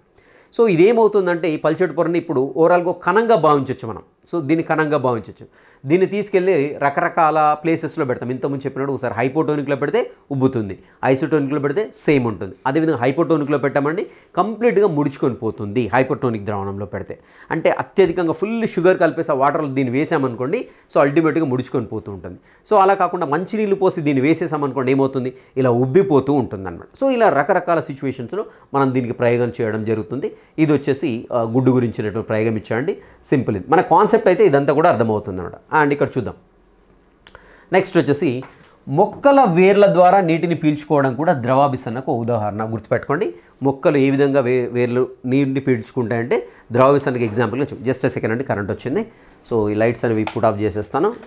సో ఎందుకంటే ఎక్కువ బ్రైట్నెస్ అయితే మనకు కూడా ఇబ్బందికరంగా ఉంటుంది. Okay, yes. సో ఇదొకటి ఎగ్జాంపుల్, ఇదొకటి గుర్తుపెట్టుకోండి. అండ్ అదేవిధంగా కణం యొక్క జీవితంలో వాయువులు మరియు నీటి మార్పిడికి వ్యాపనం ముఖ్యమైనది. దీనికి అదనంగా కణం దాని పరిసరాల నుండి పోషణను కూడా పొందుతూ ఉంటుంది. శక్తి వినియోగాన్ని బట్టి అవసరమయ్యేటువంటి రవాణా వ్యవస్థ ద్వారా వివిధ అణువులు కణం లోపలికి మరియు వెలుపలికి ప్రవేశిస్తాయి. ఇక్కడ చూడండి, ఒకటి ఏంటంటే ఓవరాల్గా ఈ 2 పాయింట్లలో ఇంపార్టెంట్ ఏంటంటే ఇక్కడ చూసినట్లయితే ఒక కణంలోనికి నీరు కావచ్చు, ఇతర పదార్థాలు కావచ్చు రావడం పోవడం అనేది 2 రకాలుగా జరుగుతుంది. ఒకటి వచ్చేసి ఏంటంటే నిష్క్రియ రవాణా అంటాం. నిష్క్రియ రవాణా అంటే సింపుల్గా ఎలాంటి శక్తి వినియోగించబడదు. సో బట్ ఇక్కడ చూసినట్లయితే సక్రియ రవాణా ఉంటుంది. అంటే శక్తి వినియోగించబడి అవసరాన్ని బట్టి కణం లోపలికి వస్తూ ఉంటాయి పదార్థాలు, కణం నుండి బయటికి పోతుంటాయి. ఇలాంటి రవాణా వచ్చేసి సక్రియ రవాణాగా చెప్పుకుంటాం. అంటే ఓవరాల్గా ప్లాస్మా పొర ద్వారా వివిధ రకాల పదార్థాలు కావచ్చు, నీటి అణువులు కావచ్చు, సక్రియంగా మరియు నిష్క్రియంగా 2 రకాలుగా రవాణా చేయబడుతూ ఉంటాయని కాన్సెప్ట్ అనమాట, గుర్తుపెట్టుకోండి అది. ఓకే, అండ్ నెక్స్ట్ వచ్చేసి ప్లాస్మా పొర చాలా మృదువైంది. సో మనకు తెలిసిందే ప్లాస్మా పొర వచ్చేసి దేని చేత ఏర్పడుతుందని చూసినట్లయితే లిపిడ్లు మరియు ప్రోటీన్ల చేత ఏర్పడి ఉంటుంది. లిపిడ్లు, ప్రోటీన్లు ఏంటంటే ఆర్గానిక్ సబ్స్టాన్సెస్, సేంద్రియ పదార్థాలు, సేంద్రియ అణువుల చేత రూపొందించబడతాయి. సో ఈ నిర్మాణాన్ని ఎలక్ట్రాన్ సూక్ష్మదర్శిని ద్వారా మాత్రమే చూడగలం. సో అంతేత ప్లాస్మా త్వచాన్ని దేని చేత చూడగలమంటే సంయుక్త సూక్ష్మదర్శిని చూడగలం. గుర్తుపెట్టుకోండి, ఇక్కడ క్వశ్చన్ లాజిక్ అబ్జర్వ్ చేయండి. ఇక్కడ ప్లాస్మా పొర ఏదైతే ఉందో దేని సాయం చేత చూడగలమన్నప్పుడు ఎలక్ట్రాన్ సూక్ష్మదర్శిని అవసరం లేదు మనకి. ఏంటి, సంయుక్త సూక్ష్మదర్శిని ఏదైతే ఉందో దాంతో చూడొచ్చండి, ఇబ్బంది ఏం లేదు. బట్ ఇక్కడ ఇక్కడ ఏమన్నాడు, ప్లాస్మా పొర యొక్క నిర్మాణాన్ని అన్నప్పుడు మాత్రం ఏమవుతుందంటే ఎలక్ట్రాన్ సూక్ష్మదర్శిని. గుర్తుపెట్టుకోండి, క్వశ్చన్ ఎలా అడుగుతున్నాడు ఎగ్జామినర్, ప్లాస్మా పొరను క్రింది దానితో మాత్రమే చూడగలమన్నప్పుడు ఏమవుతుంది, అప్పుడు ఎలక్ట్రాన్ సూక్ష్మదర్శిని ఆన్సర్ కాదు, దాన్ని గుర్తుపెట్టుకోండి. చూడగలము అన్నప్పుడు అది వేరు, నిర్మాణాన్ని పరిశీలించగలం, నిర్మాణాన్ని అన్నప్పుడు మాత్రమే ఎలక్ట్రాన్ సూక్ష్మదర్శిని అవుతుంది. ఇంపార్టెంట్ పాయింట్, కన్ఫ్యూజ్ అయ్యేందుకు అంశం, అంటే క్వశ్చన్ అలా చేస్తే కన్ఫ్యూజ్ అయ్యేందుకు అవకాశం ఉంటుంది. అండ్ కణత్వచానికి ఉండేటువంటి సాగే గుణం వల్ల కణానికి వెలుపల గల ఇప్పుడు కణత్వచం సాగుతుంది కాబట్టి అమీబా మిథ్యా పదాలను ఏర్పరచుకుంటుంది. అండ్ అదేవిధంగా లోపలికి ఆహార పదార్థాలను తీసేసుకుంటూ ఉంటుంది. సో సాధారణంగా దీన్ని ఏమంటామంటే ఎండోసైటాసిస్ అంటాం. ఎండో అంటే లోపలికి, సైటో అంటే కణం.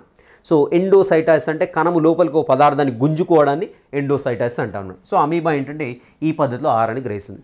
సో ఇక్కడ క్వశ్చన్ ఏమడుగుతాడు, డైరెక్ట్గా చిన్న నాలెడ్జ్ బేస్డ్ అడగాలంటే అమీబా క్రింది వాటిలో ఏ పద్ధతి ద్వారా ఆహారాన్ని గ్రహిస్తుంది. ఓసారి డిఎస్సిలో అడిగాడు, టెట్లో అడిగాడు. ఏ పద్ధతి అండి, ఎండోసైటాసిస్. ఏ పద్ధతి ద్వారా విసర్జిస్తుందంటే ఎగ్జోసైటాసిస్ అంటాం దాన్ని. ఓకే, ఎస్, ఇలా అడగడానికి అయితే ఛాన్స్ ఉంది ఇక్కడ క్వశ్చన్. రైట్, నెక్స్ట్ వచ్చేసి కణకవచం. కణకవచం అని పిలువబడే మరొక దృఢమైన బాహ్య కవచాన్ని మొక్క కణాలు కలిగి ఉంటాయి. కణకవచం ప్లాస్మా పొర వెలుపల ఉంటుంది. గుర్తుపెట్టుకోండి, కణకవచం అనేది ఎక్కడ ఉంటుందంటే ప్లాస్మా పొర పొర వెలుపల ఉంటుందండి. ఓకే, అండ్ ప్రధానంగా సెల్యులోజ్తో నిర్మితమైంటుంది. ఇంపార్టెంట్ అండి. సో ప్రధానంగా మనకు తెలిసిందే ఈ యొక్క కణకవచం ఏదైతే ఉందో, కణకవచం రకరకాల పదార్థాల చేతి నిర్మితమై ఉంటుంది.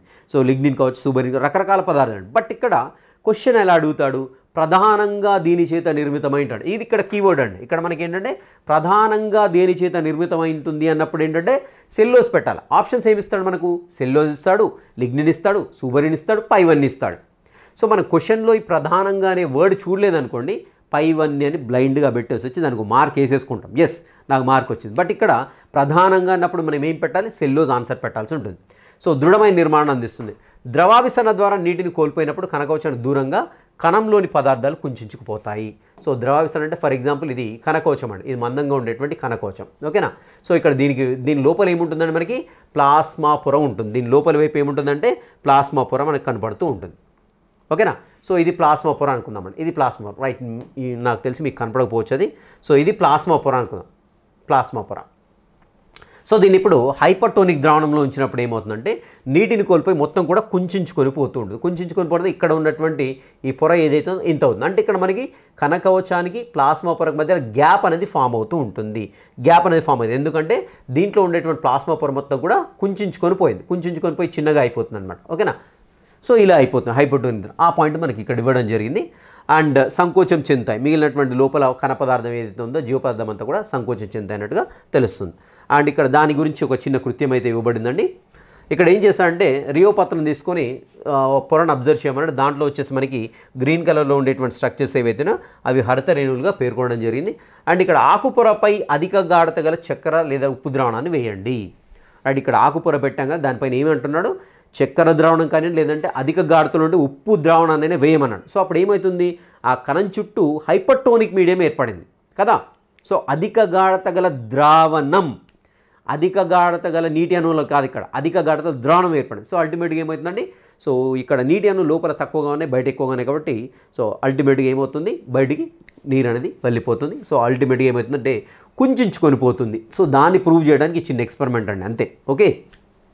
అండ్ అదేవిధంగా రియో పత్రాలను వేడి నీటిలో పెట్టేసినప్పుడు కణాలు చనిపోతాయి. అండ్ ఒక స్లైడ్ పైన పెట్టేసి దానిపైన సేమ్ ఇదే అంటున్నాడు ఇక్కడ. సో ఇక్కడ కూడా సేమ్ అదే ఎక్స్పెరిమెంట్ అనేది. దీన్ని ఏమంటాం, ఇలా ఈ యొక్క కణకవచం లోపల ఉండేటువంటి ఈ యొక్క ఏదైతే మనకి ప్లాస్మా పొర ఉందో ఈ ప్లాస్మా పొర మొత్తం కూడా ఇలా దగ్గర కుంచుకొని పోవడాన్ని ఏమంటున్నామంటే దీన్ని కణద్రవ్య సంకోచం అంటాం. గుర్తుపెట్టుకోండి. కణంలో కణద్రవ్య సంకోచం ఎప్పుడు జరుగుతుందంటే కణాన్ని హైపర్టోనిక్ మీడియంలో పెట్టినప్పుడు, అధిక గాఢత గల ద్రావణంలో పెట్టినప్పుడు కణద్రవ్య సంకోచం జరుగుతుంది. ఇంపార్టెంట్, అది గుర్తుపెట్టు. కణద్రవ్య సంకోచం అనేటువంటి విషయాన్ని గుర్తుపెట్టుకోండి. రైట్, నెక్స్ట్ అంశం ఏంటంటే నెక్స్ట్ కణంలో ఉండేటువంటి రకరకాల కణాంగాల గురించి ఇవ్వడం జరిగింది. ఒక్కొక్క కణం గురించి వరుసముడిగా చూసుకుంటూ వెళ్ళిపోదాం. నెక్స్ట్ వచ్చేసి కేంద్రకం గురించి ఇచ్చాడు. రైట్, ఈ కేంద్రకంలో ఏముంటుంది, కేంద్రకం గురించిన ఇన్ఫర్మేషన్ ఏముంటుందో చూద్దామంటే ఇక్కడ చూద్దాము. రసాయనిక నిర్మాణాల ప్రకారం కణాల యొక్క వివిధ ప్రాంతాలు విభిన్న రంగులు పొందుతాయి. అంటే యూజ్ చేసేటువంటి స్టెయిన్స్ అంటే సైంటిస్టులు వాళ్ళ యొక్క పరిశోధనలో భాగంగా ఏంటంటే కణంలో ఉండేటువంటి వివిధ రకాల అంశాలను గుర్తించడానికి వివిధ రకాల రంగులను వాడడం జరిగింది, స్ట్రెయిన్స్ను వాడడం జరిగింది అనమాట. సో కణంలో ఉండేటువంటి వివిధ రకాల అంశాలు వాటి యొక్క నిర్మాణాన్ని బేస్ చేసుకొని, అంటే వాటి యొక్క నిర్మాణంలో ఉండేటువంటి అంశాలను బేస్ చేసుకొని రకరకాల కలర్ను పీల్చుకోవడం జరిగిందనమాట. ఓకేనా. రైట్, భిన్న రకంగా రంగుల్ని పొందుతూ ఉంటాయి. అండ్ ఇక్కడ చూద్దాం. అండ్ ఇక్కడ బుగ్గ లోపలి కణాలు అండి. బుగ్గ లోపలి కణాలు అంటే మన లోపల చీక్ లోపల సెల్స్ ఏవైతే ఉంటే ఒక ఐస్ క్రీమ్ పుల్ల తీసుకొని స్పూన్ తీసుకొని నెమ్మదిగా గీకేసి స్లైడ్ పైన పెట్టాల్సి ఉంటుంది. స్లైడ్ పైన పెట్టేసి దీనికి యూజ్ చేసేటువంటి ద్రావణం అండి స్టెయిన్ ఏంటంటే మిథిలిన్ బ్లూ, రంజకాన్ని దేని యూజ్ చేస్తాం. సో మరి ఉలిగడ్డ పొర కణాలని పరిశీలించినప్పుడు ఉపయోగించే రంజకం ఏంటండి, ఒకసారి ట్రై చేయండి రికాల్ చేసుకోవడానికి. మన బుక్లో ఏమి ఇచ్చాడో, సో వేరే కూడా యూజ్ చేయొచ్చు, మన బుక్లో ఏమి ఇచ్చాడో గుర్తు తెచ్చుకోండి. ఓకేనా. సో దానికి ఏంటంటే స్లైడ్ పైన పెట్టేసి ఇక్కడ చీక్ సెల్స్లో ఉండేటువంటి అదైతే మెటీరియల్ వస్తుందో దాన్ని స్లైడ్ పైన పెట్టేసి ఒక చుక్క నీరు వేసేసి దానిపైన ఒక మిథిలిన్ బ్లూ రంజకం వేసినట్లయితే దాంట్లో ఉండేటువంటి సెల్స్ ఏవైతే అవన్నీ కూడా బ్లూ కలర్లోకి చేంజ్ అయిపోతుంటాయండి.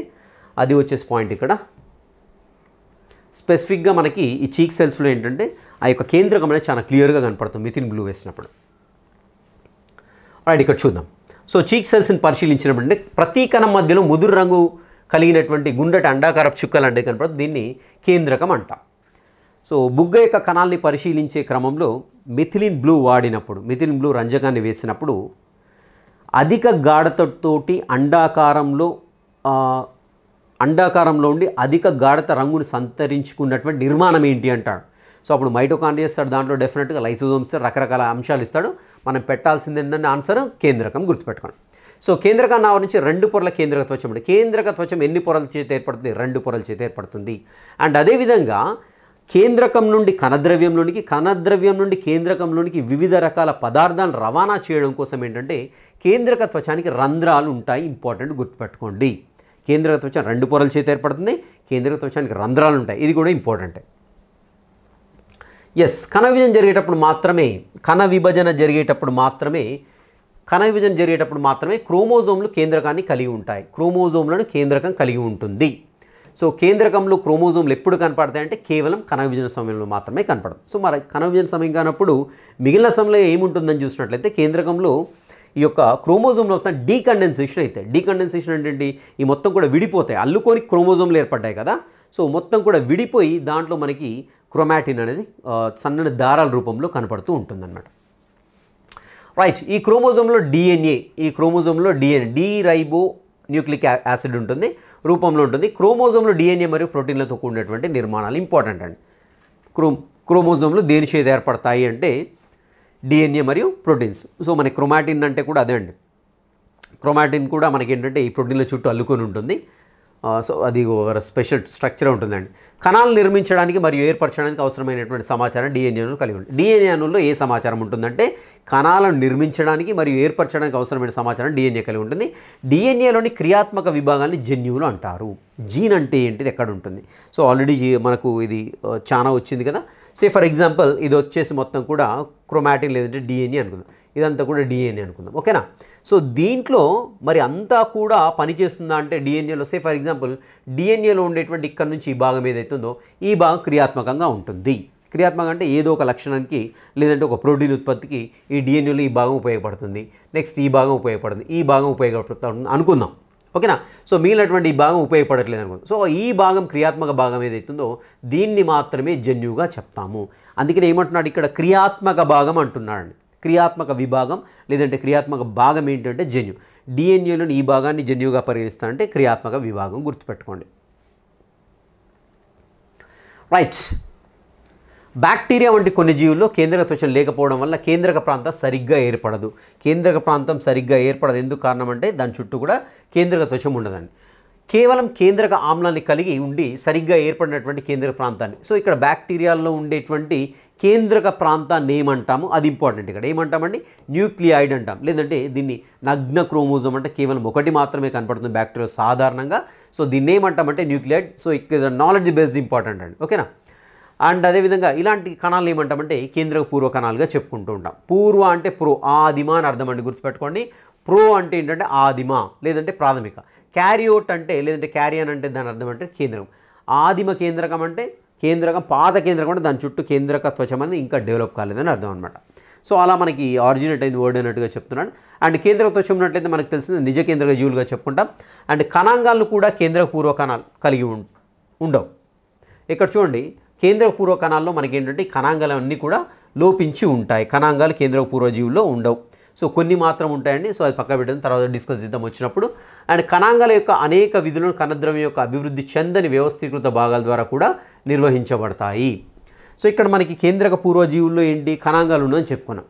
మరి కణాంగాలు రకరకాల పనులు చేస్తాయి కదా. మరి కేంద్ర పూర్వజీవుల్లో ఏవి నిర్వహిస్తాయని చూసినట్లయితే అటువంటి కణాంగాల యొక్క అనేక విధులు అంటే కేంద్రక పూర్వజీవుల్లో కణాంగాలు నిర్వహించేటువంటి విధులు కణద్రవ్యం యొక్క అభివృద్ధి చెందిన, ఇక తప్పు ఉందండి, బుక్లో తప్పబడింది, సెట్ చేసుకోండి అది. సో బుక్ మీ దగ్గర ఉంటే సెట్ చేసేసుకోండి వెంటనే. ఏంటి అంటే కణద్రవ్యం యొక్క అభివృద్ధి చెందిన సెట్ చేసుకోండి. చెందని అని ఉంది అక్కడ, చెందిన సెట్ చేసుకోండి, తప్పబడింది. వ్యవస్థీకృత భాగాల ద్వారా కూడా నిర్వహించబడతాయి. అది సింపుల్ పాయింట్ అండి. ఒకటి ఏంటంటే ఇక్కడ క్వశ్చన్ ఎలా అడగడానికి ఛాన్స్ ఉందంటే కేంద్రక పూర్వ కణాల్లో కణాంగాలు లోపించినప్పుడు కణాంగాలు చేసేటువంటి విధిని నిర్వర్తించేటువంటి భాగం ఏంటి అంటాడు. సో అప్పుడు ఈ స్టేట్మెంట్ కంప్లీట్గా ఇస్తాడు. కణద్రవ్యం యొక్క అభివృద్ధి చెందిన వ్యవస్థీకృత భాగాలు అని ఉంటుంది అక్కడ ఆప్షన్. అది మనం ఆన్సర్గా ఎన్నుకోవాల్సి ఉంటుందన్నమాట. అండ్ కిరణజన్య సంయుక్త జరిపేటువంటి కేంద్రక పూర్వ బ్యాక్టీరియాల్లో సో సాధారణంగా పత్రరహితం ఎక్కడ ఉంటుందండి, క్లోరోప్లాస్టిడ్స్లో ఉంటుంది కదా. క్లోరోప్లాస్ట్ హరిత రేణువులో ఉంటుంది. బట్ ఇక్కడ బ్యాక్టీరియాలో మన హరిత రేణువులు అంటే హరిత రేణువులు ఉండవు. మరి ఈ యొక్క క్లోరోఫిల్ ఎక్కడ ఉంటుందని చూసినట్లయితే ఇక్కడ చూడండి, మనకి పత్రహరితం త్వచయుత కోశాలతో సంచివంటి నిర్మాణాలతో సంబంధం కలిగి ఉంటుంది. నిజ కేంద్ర కణాలలో ప్లాస్టిడ్లో ఉండవు. సో ఇక్కడ క్లోరోఫిల్ ఏదైతే ఉందో బ్యాక్టీరియాల్లో చిన్న చిన్న సంచుల వంటి నిర్మాణాల్లో ఉంటుంది. బట్ వాటి ప్లాస్టిడ్స్గా ట్రీట్ చేయమనేది పాయింట్, ఇక్కడ కాన్సెప్ట్ గుర్తుపెట్టుకోండి. వేరేజ్ ఇక్కడ మొక్కల్లో చూసినట్లయితే స్పెసిఫిక్గా ఈ క్లోరోఫిల్ ఏదైతే ఉందో ఇది వచ్చేసి ఎక్కడ ఉంటుందండి, మనకి క్లోరోప్లాస్ట్లో ఉంటుంది, అంటే హరిత రేణువులో ఉంటుందన్నమాట. ఇక్కడ పాయింట్ ఏంటి, కాన్సెప్ట్ ఏంటంటే బ్యాక్టీరియాల్లో ఏవైతే కిరణజన్య సంయోగక్రియ జరుపుకునే బ్యాక్టీరియా ఉంటాయో ఆ బ్యాక్టీరియాల్లో ఈ యొక్క క్లోరోఫిల్ అనేది ఒక సెపరేట్ స్ట్రక్చర్స్లో ఉంటుంది తప్ప ప్లాస్టిడ్లు ఉండవు అని అర్థం అనమాట. ఆ పాయింట్ గుర్తుపెట్టుకోండి. అండ్ ఒక్కోసారి ఇక్కడ మన బ్యాక్టీరియా యొక్క డయాగ్రామ్ చూసినట్లయితే కేంద్రకం ఇక్కడ చూడండి, ఇక్కడ మనకు చాలా క్లియర్గా ఇచ్చాడు న్యూక్లియాయిడ్. సో మనకి ఇక్కడ కేంద్రక త్వచం లేనటువంటి ఒక జన్యు పదార్థం మనకు అక్కడ కణద్రవ్యంలో ఫ్రీగా కనపడుతుంది, న్యూక్లియాయిడ్ అండి, ఓకేనా. అండ్ ఇక్కడ ఇది వచ్చేసి ప్లాస్మిడ్ అండి, అది వదిలిపెట్టేద్దాం. రైట్, ఇది వచ్చేసి మనకు సింపుల్గా కేంద్రక పూర్వకణం. రైట్, కణద్రవ్యం గురించి డిస్కస్ చేద్దాం. సో కొంచెం లెంతీ సెషన్ అండి, బోర్గా ఫీల్ కాకండి, మీకు ఎవ్రీ లైన్ కూడా ఇంపార్టెంట్గా గుర్తుపెట్టుకోండి. కణద్రవ్యం రైట్, ఇక్కడ ఎప్పుడైతే మనం కణాలని స్టెయినింగ్ చేస్తుంటామో రంజనం చేస్తూ ఉంటామో అలా రంజనం చేసినప్పుడు కణంలోని ఏ పదార్థం అతి తక్కువ రంజనాన్ని గ్రహిస్తుంది అంటాడు. సో అప్పుడు దాని ఆన్సర్ ఏమవుతుందంటే కణద్రవ్యం అవుతుంది, గుర్తుపెట్టుకోండి. కణాన్ని రంజనం చేసినప్పుడు ఏ ప్రాంతం మీద చాలా తక్కువ రంగును తీసుకుంటుందో దానికి కణద్రవ్యం అంటారు. పాయింట్ ఇంపార్టెంట్, క్వశ్చన్లు అడుగుతుంటాడు. సో రెండు రకాలు అడగడానికి ఛాన్స్ ఉంది. ప్రాంతం పేరేంటి అంటాడు, లేదంటే ఏ ప్రాంతం తక్కువ రంజనాన్ని తక్కువ కలర్ని పీల్చుకుంటుంది అంటాడు, లేకుంటే తక్కువ కలర్ని పీల్చుకున్నటువంటి ప్రాంతం ఏది అంటాడు. సో కాబట్టి అప్పుడు ఆన్సర్ ఏమవుతుంది, కణద్రవ్యం అవుతుంది, గుర్తుపెట్టుకోండి, ఓకేనా. సో ఇది అనేక ప్రత్యేకమైన వీటిల్లో ఏముంటాయండి, ఈ యొక్క కణద్రవ్యంలో చూసినట్లయితే కణాంగాలు కనబడుతూ ఉంటాయి. కణాంగాలు త్వచాల చేత ఆవరించబడి ఉంటాయి. వేరాస్ కేంద్రక పూర్వజీవులు త్వచంతో కూడినటువంటి కణాంగాలు ఏవి కూడా ఉండవు. ఇది గుర్తుపెట్టుకోండి. కణాంగాలన్నీ కూడా త్వచాల చేత ఏర్పడి ఉంటాయి. ఈ త్వచం ఆల్మోస్ట్ ప్లాస్మా పొర ఏ విధంగా అయితే ఉంటుందో ప్లాస్మా పొర నిర్మాణాన్ని కలిగి ఉంటుంది. కణాంగాలు త్వచాల చేత నిర్మించబడి ఉంటాయి. దాని అర్థం ఏంటి, ఉదాహరణకు లైసోజోమ్ తీసుకుందాం. సో లైసోజోమ్ చుట్టూ కూడా ఒక త్వచం ఉంటుంది కదా, అంటే ఈ కణాంగం త్వచం చేత ఏర్పడింది. సో అలా కాకుండా ఉదాహరణకు ఇది తీసుకుందాం, గాల్జీ సైకిల్ తీసుకుందాం. ఇలా ఉంటుంది గాల్జీ సైకిల్, ఇలా ఉంటుంది కదా. సో ఈ గాల్జీ సైకిల్ అంటే గాల్జీ కాంప్లెక్స్, ఇది కూడా దీని చుట్టూ కూడా త్వచం చేత ఏర్పడింది. ఓకేనా. ఇలా కణంలో ఉండేటువంటి ప్రతి ఒక్క కణాంగం కూడా త్వచం చేత ఆవరించబడి ఉంటుంది, గుర్తుపెట్టుకోండి. ఓకేనా. అండ్ ఇక్కడ వచ్చేసి కేంద్ర పూర్వజీవుల్లో అయితే మనకి ఈ యొక్క త్వచం చేత ఆవరించబడిన కణాంగాలు అనేవి కనిపించవు. ఇంపార్టెంట్ పాయింట్ గుర్తుపెట్టుకోండి. అండ్ త్వచం యొక్క ప్రాముఖ్యతను వైరస్ల ఉదాహరణ ద్వారా వివరించవచ్చును. ఓకేనా. ఇక్కడ చూడండి, వైరస్లు ఏ విధమైన పొరను కలిగి ఉండవు, అందువల్ల అవి జీవుల శరీరంలోకి ప్రవేశించి దాని కణయంత్రాంగం ద్వారా అభివృద్ధి చెందే వరకు జీవ లక్షణాలను కలిగి ఉంటాయి. అంటే ఇక్కడ సింపుల్గా ఏంటి, ఒక జీవి జీవ లక్షణాలు కలిగి ఉండాలంటే దాని అర్థం ఏంటంటే ఆ కణం చుట్టూ డెఫినెట్గా ప్లాస్మా త్వచం ఉండాలి, లేదంటే కణత్వచం ఉండాలి అని చెప్తున్నారనమాట. సో ఇక్కడ వైరస్ని ఎందుకు మనం ట్రీట్ చేస్తున్న నిర్జీవం అంటే దాని కణం చుట్టూ, దాని యొక్క మెటీరియల్ చుట్టూ కూడా ఎలాంటి త్వచం అనేది ఉండదు కాబట్టి ఈ వైరస్లు బయట ఉన్నప్పుడు నిర్జీవులు అని చెప్తున్నాను అన్నాడు. ఆ పాయింట్ ఇక్కడ మెన్షన్ చేయడం జరిగింది, కాన్సెప్ట్ అది గుర్తుపెట్టుకోండి. రైట్. సో ఇక్కడ మనకి డిఫరెన్స్ ఇచ్చాండి. మరి డిఫరెన్సెస్లో క్వశ్చన్ ఎలా అడగడానికి ఛాన్స్ ఉందంటే కేంద్రక పూర్వ కణం యొక్క సాధారణ పరిమాణం ఎంత అంటాడు. సో ఎంత అంటే 10⁻⁻6 అయినా పెట్టండి, లేదంటే ఇక్కడ చూడండి 1 to 10 మైక్రోమీటర్స్ అంటే గుర్తుపెట్టుకోండి, 1 to 10 మైక్రోమీటర్స్. వేరాజ్ ఇక్కడ వచ్చేసి 5 to 100 మైక్రోమీటర్స్. ఈ యొక్క పరిమాణం ఇంపార్టెంట్ అండి. అండ్ వచ్చేసి ఇది ఆల్రెడీ మనం డిస్కస్ చేసిందే. అండ్ క్రోమోజోమ్లు ఎన్ని ఉంటాయంటే క్రోమోజోమ్లు ఒకటి ఉంటాయి. వేరాజ్ నిజ కేంద్రక జీవులు అయితే వాటి యొక్క జాతిని బట్టి మారుతూ ఉంటుంది. అండ్ త్వచయుతమైన కణాంగాలు ఉండవు. సో ఇది ఇక్కడ ఇంపార్టెంట్ ఒకటి. అండ్ దీని యొక్క పరిమాణం ఇంపార్టెంట్ అండి. అడిగితే ఇక్కడ నుండి ఆడడానికి అయితే ఛాన్స్ ఉంటుంది ఎగ్జామ్. రైట్, కణాంగాలు చూద్దాం. సో బహుకణ జీవుల్లో కణంలో అనేక రకాల రసాయన చర్యలు జరుగుతాయి. ఈ రసాయనిక చర్యలు నిర్వహించడానికి చిన్న చిన్న నిర్మాణాలు ఉంటాయి. సో వీటినే మనం కణాంగాలుగా చెప్పుకుంటాం. కొన్ని కణాంగాలు ఎలక్ట్రాన్ సూక్ష్మదర్శిలో మాత్రమే కనిపిస్తాయి. కొన్ని కణాంగాలు అన్నాడు, గుర్తుపెట్టుకోండి. సో దీన్ని కన్ఫ్యూజ్ చేయడానికి ఛాన్స్ ఉంది. ఏంటంటే కణంలోని కణాంగాల్ని ఖచ్చితంగా పరిశీలించాలంటే మనకు ఎలక్ట్రాన్ సూక్ష్మదర్శిని అవసరం అంటాడు. అన్ని కణాంగాలు కాదు, కొన్ని కణాంగాలే. పాయింట్ గుర్తుపెట్టుకోండి. సో దాన్ని చిన్న ట్విస్ట్ చేసేసి దాన్ని సెంటెన్స్ తప్పు చేయొచ్చు. కణంలో ఉండేటువంటి ప్రతి ఒక్క కణాంగాన్ని పరిశీలించాలంటే ఎలక్ట్రాన్ సూక్ష్మదర్శినితో మాత్రమే చూడగలము అంటాడు. సో అప్పుడు ఏమవుతుంది, స్టేట్మెంట్ రాంగ్ అవుతుంది, గుర్తుపెట్టుకోండి. కొన్ని కణాంగాలు అన్నాడు. రైట్. అంతర్జీవ ద్రవ్యం గాల్జీ సంక్లిష్టం, లైసోజోమ్లు, మైటోకాండ్రియా మరియు ప్లాస్టిడ్. సో ఈ యొక్క కొన్ని కణాంగాలు అయితే ఇవ్వడం జరిగింది. సో ఈ కణాంగాలు ఏంటి, వాటి యొక్క స్ట్రక్చర్ ఏ విధంగా ఉంటుంది, వాటి యొక్క ఫంక్షన్స్ ఏంటనేది చూద్దామండి. రైట్. ఫస్ట్ వచ్చేసి ఎండోప్లాస్మిక్ రెటిక్యులం, దీన్ని ఈఆర్గా చెప్పుకుంటాం. అంతర్జీవ ద్రవ్యజాలకం. అంతర్జీవ ద్రవ్యజాలకం అనేది త్వచంచే ఆవరించబడినటువంటి నాళాలు పొరలతో కూడినటువంటి పెద్ద వల వంటి నిర్మాణం. సో ఇది ఇక్కడ ఇంపార్టెంట్ పాయింట్. ఎందుకు ఇంపార్టెంట్ పాయింట్ అంటే డైరెక్ట్గా దీన్ని వేసుకుంటాడు ఎగ్జామ్లో. సో దీన్ని తీసుకొని క్వశ్చన్ ఫ్రేమ్ చేస్తాడు. ఏంటి, క్రింది వాటిలో ఏ కణాంగము నాళాలు పొరలతో కూడిన పెద్ద వల వంటి నిర్మాణంగా కనబడుతుంది అంటాడు. సో అప్పుడు కన్ఫ్యూజ్ అవుతాం. మనం వల వంటి నిర్మాణం అనేసరికల్లా మనం ఎక్కడికి వెళ్ళిపోతామండి, సైటోస్కెలిటన్కి వెళ్ళిపోతాము, కణ అస్థి పంజరంకి వెళ్తాం. బట్ ఇక్కడ గమనించాల్సింది ఏంటంటే నాళాలు పొరల చేత ఏర్పడిన అన్నాడు. సో నాళాలు పొరల చేత ఏర్పడిన వల వంటి నిర్మాణం ఏంటంటే ఎండోప్లాస్మిక్ రెటిక్యులం, గుర్తుపెట్టుకోండి. ఇది పొడవైన గొట్టాలు లేదా గుండ్రని లేదా దీర్ఘ చతురస్రాకార సంచుల్లా కనిపిస్తూ ఉంటుంది, సంచుల్లా కనబడుతూ ఉంటుంది. ఎలా ఉంటాయి సంచులు అంటే వాటి షేప్స్ అండి. వాటి షేప్స్ ఏంటి, గొట్టాలు, గుండ్రని లేదా దీర్ఘ చతురస్రాకార సంచుల్లాగా కనిపిస్తూ ఉంటుంది. ఈఆర్ త్వచం నిర్మాణంలో ప్లాస్మా త్వచం పోలి ఉంటుంది. ప్లాస్మా పొరకి ఈక్వల్గా దీని యొక్క త్వచం అనేది కనపడుతూ ఉంటుంది. సో దీంట్లో రెండు రకాల ఈఆర్లు ఉంటాయి, మనకు తెలిసిందే. రఫ్ ఎండోప్లాస్మిక్ రెటిక్యులం అంటాం, గరుకు అంతర్జీవ ద్రవ్యజాలకం అంటాం. రెండోది వచ్చేసి స్మూత్ ఎండోప్లాస్మిక్ రెటిక్యులం అంటే నునుపు అంతర్జీవ ద్రవ్యజాలకంగా చెప్తూ ఉంటాం.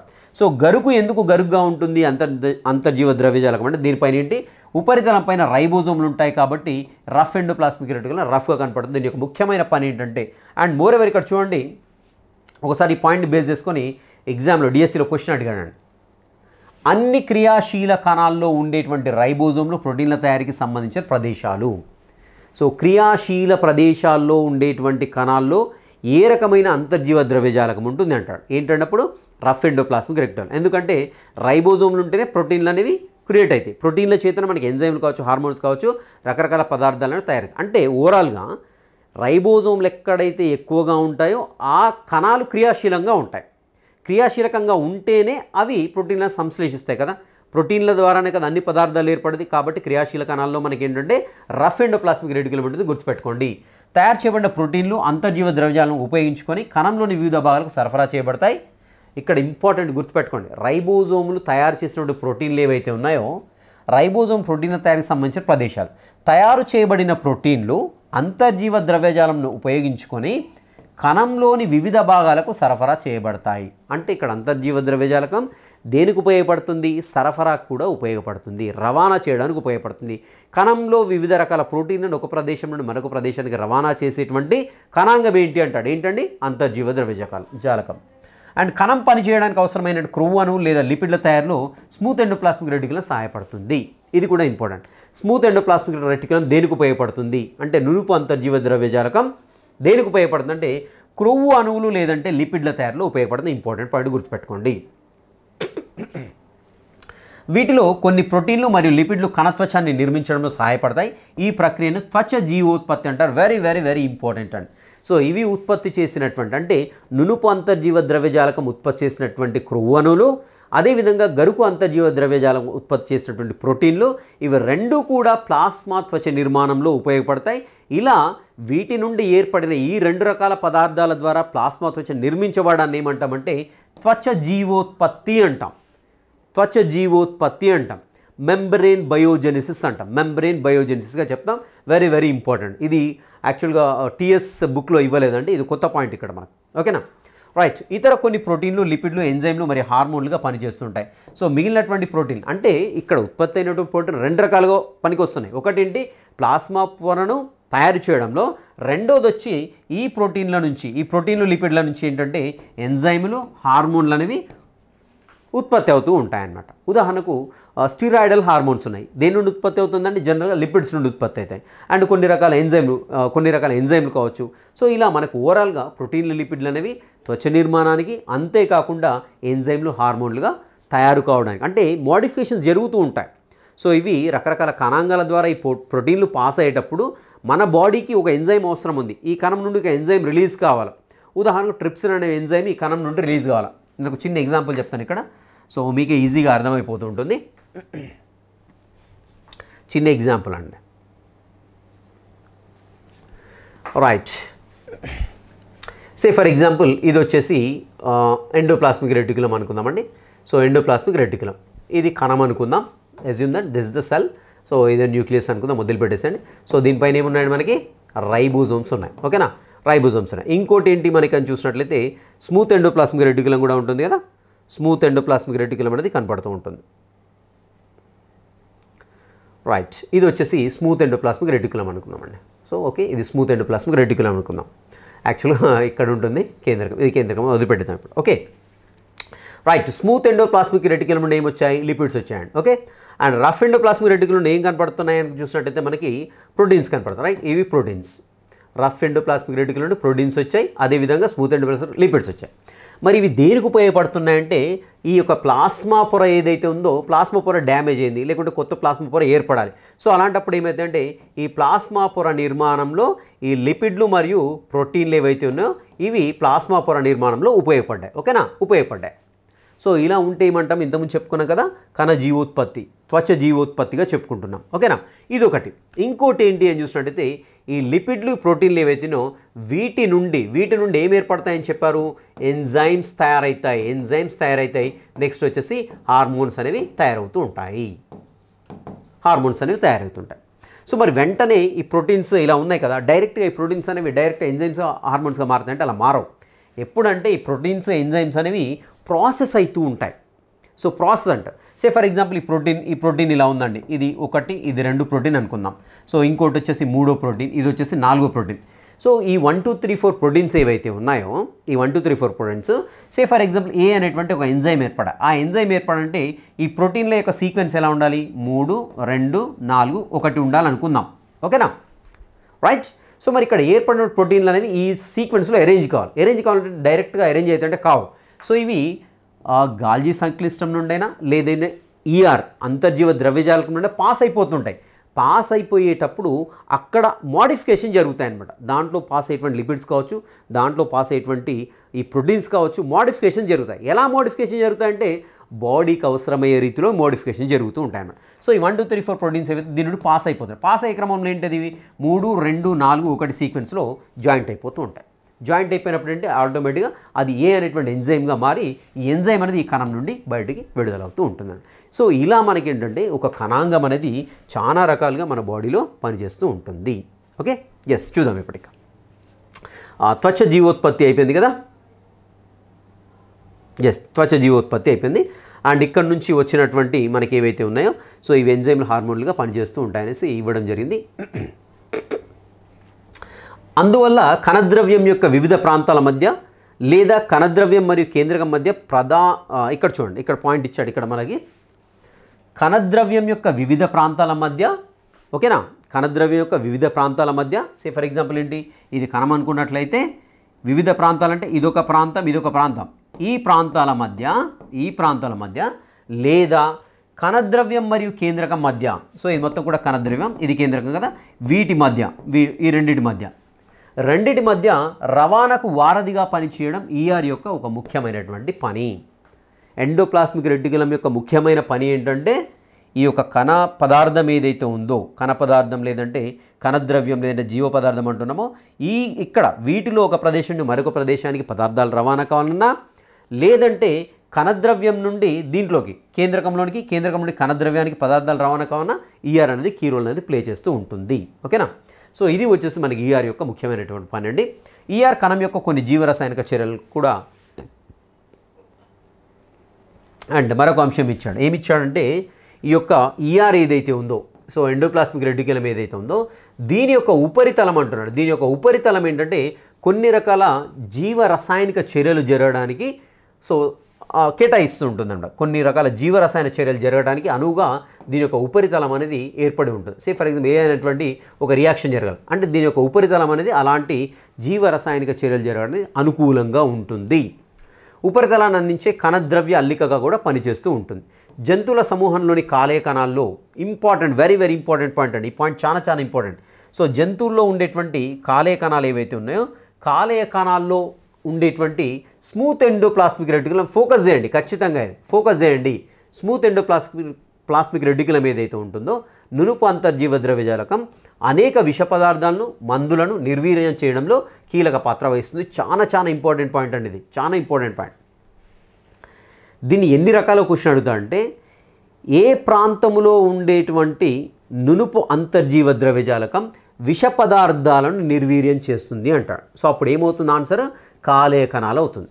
లేదంటే కాలేయ కణాల్లో ఉండేటువంటి ఏ భాగము విష పదార్థాలను మందులను నిర్వీర్యం చేస్తుందంటే అప్పుడు ఆన్సర్ ఏమవుతుంది స్మూత్ ఎండోప్లాస్మిక్ రెటిక్యులం అవుతుంది. కాలేయ కణాల్లో ఉండేటువంటి నునుపు అంతర్జీవ ద్రవ్యజాలకం ఎలాంటి వాటిని నిర్వీర్యం చేస్తుంది అంటాడు, విష పదార్థాలు మందులు అవుతుంది ఆన్సర్. ఓకేనా, సో మందులను విష పదార్థాలు నిర్వీర్యం చేయడంలో మన శరీరంలోని ఏ భాగం ఉపయోగపడుతుంది, కాలేయం ఉపయోగపడుతుంది. సో ఇలా మనకి డిఫరెంట్ కైండ్స్ ఆఫ్ క్వశ్చన్స్ అనేవి ప్రోబ్ అవడానికి ఛాన్స్ ఉంది అక్కడ.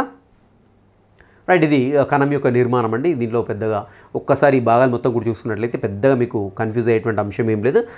ఇది ఒక్కటి చూసుకోండి. ఇక్కడ హరిత రేణువు ఏదైతే ఇచ్చాడో ఇది ఏ భాగం అంటాడు. జస్ట్ మనం చూడగానే ఏంటంటే ఇది మైటోకాండ్రియాలా కనపడుతుంది. జనరల్గా మైటోకాండ్రియాలా కనపడుతుంది. బట్ ఇక్కడ చూడండి మైటోకాండ్రియా ఇక్కడ ఇచ్చాడు. సో మైటోకాండ్రియాలో చూసినట్లయితే మీరు ఒకసారి క్లీన్గా అబ్జర్వ్ చేయండి. సో దీంట్లో భాగాలు ఎలా ఉన్నాయి, దీంట్లో భాగాలు ఎలా ఉన్నాయి చూడండి. మైటోకాండ్రియాలో మనకి ఇలా కనపడుతుంది, ఇలా వేశాడు మైటోకాండ్రియా. దగ్గర నుండి చూడండి, బుక్ దగ్గర పెట్టుకొని చూడండి మైటోకాండ్రియాలో ఇలా వేశాడు. అండ్ ఇక్కడ హరిత రేణువు వచ్చేసి ఏంటంటే గ్రీన్ కలర్లో ఉంది, ఇదేమో రెడ్ కలర్లో ఉంది, గ్రీన్ కలర్ ఉంది, అదొకటి గమనించండి. అండ్ దీనిలో భాగాలు చూడండి ఇలా ఇచ్చాడు హరిత రేణువులో ఇలా ఉన్నాయి. క్లియర్గా చాలా క్లియర్ కనపడుతుంది నాకైతే. బుక్ ఒకసారి అబ్జర్వ్ చేయండి. ఓకేనా, దట్స్ ఇట్, అంతే, అంతకు మించి ఏం లేదండి. ఇవి రెండే కన్ఫ్యూజ్ చేస్తూ ఉంటాయి. రైట్, గాల్జీ సంక్లిష్టం. సో క్యామెల్లో గాల్జీ దీని గురించి వివరించాడు. వీటిలో సిస్టర్న్ అనే కోశాలతో కూడినటువంటి త్వచ వ్యవస్థ అండి. బల్లపరుపు సంచులు అంటాం దీన్ని, బల్లపరుపు సంచులు చెప్పుకుంటుంటాం.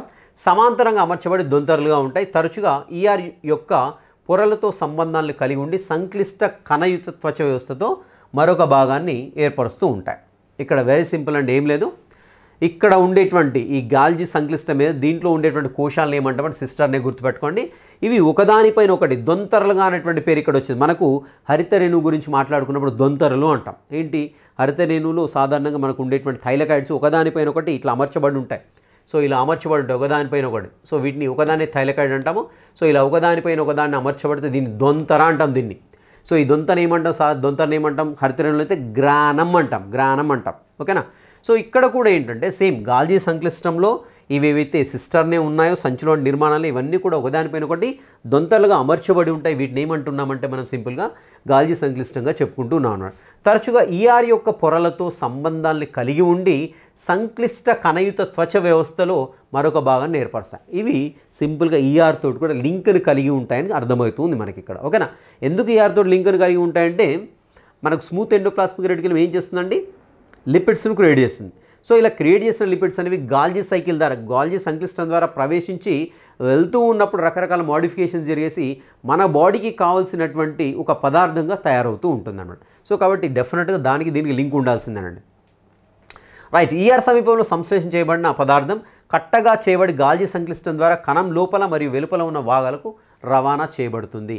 సో ప్యాకింగ్ ఏజెంట్ అయిపోయింది ఇక్కడ. ఈఆర్ అనేది ఏమవుతుంది చూడండి, ఇక్కడ ఈఆర్ సమీపంలో సంశ్లేషణ చేయబడిన పదార్థం కట్టగా చేయబడి గాల్జీ సంక్లిష్టం ద్వారా కణం లోపల మరియు వెలుపల ఉన్న వివిధ అంటే ఇక్కడ గాల్జీ సంక్లిష్ట రవాణాలో కూడా ఉపయోగపడుతుంది అనే పాయింట్ మనకు అర్థమవుతుంది, గుర్తుపెట్టుకోండి.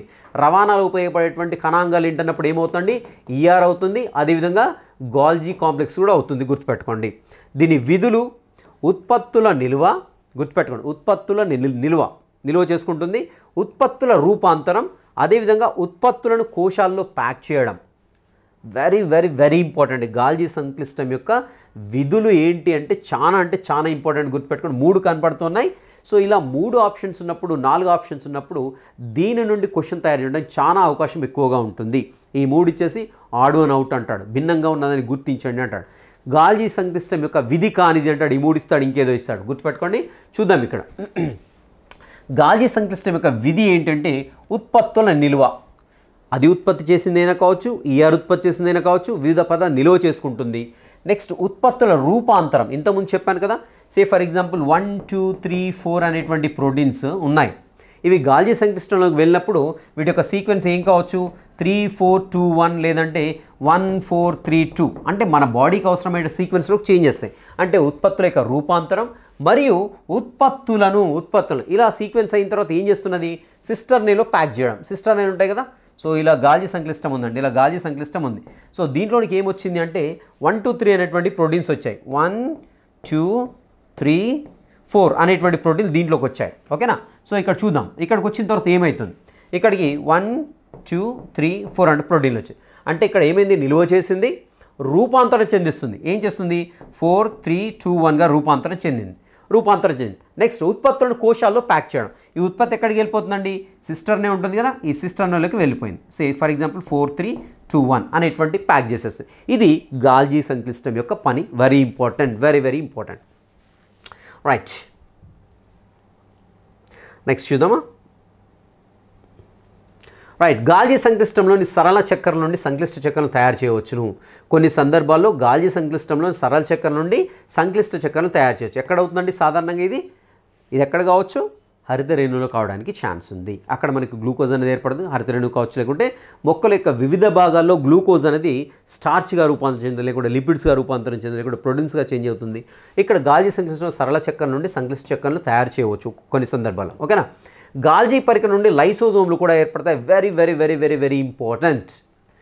ఎందుకు గాల్జీ సంక్లిష్టం నుండి లైసోజోమ్లు ఏర్పడతాయంటే ఇంతకుముందు చెప్పాను, ప్రోటీన్లు ఇక్కడికి సరఫరా చేయబడ్డప్పుడు ఆ ప్రోటీన్లు కొన్ని రకాల మోడిఫికేషన్లు అవుతాయి. సో ఆ ప్రోటీన్లు మోడిఫికేషన్ అయినప్పుడు ఎంజైమ్గా చేంజ్ అవుతుంది. ఏ ఎంజైమ్గా చేంజ్ అవుతుంది, డిస్ట్రక్టివ్ ఎంజైమ్గా చేంజ్ అవుతుంది. అది అంటే వినాశరకమైనటువంటి ఎంజైమ్లుగా చేంజ్ అవుతాయి. ఆ వినాశరకమైన ఎంజైమ్ ఏదైతే ఉందో ఇలా కోశాల్లో ప్యాక్ అయ్యి బయటికి రిలీజ్ అవుతుంది గాల్జీ సంక్లిష్టం నుండి. అంతే కదా, అదే కదా లైసోజోము కదా. సో ఇక్కడికి వచ్చాయండి, ఇది గాల్జీ సైకిల్. ఓకేనా, గాల్జీ సంక్లిష్టం.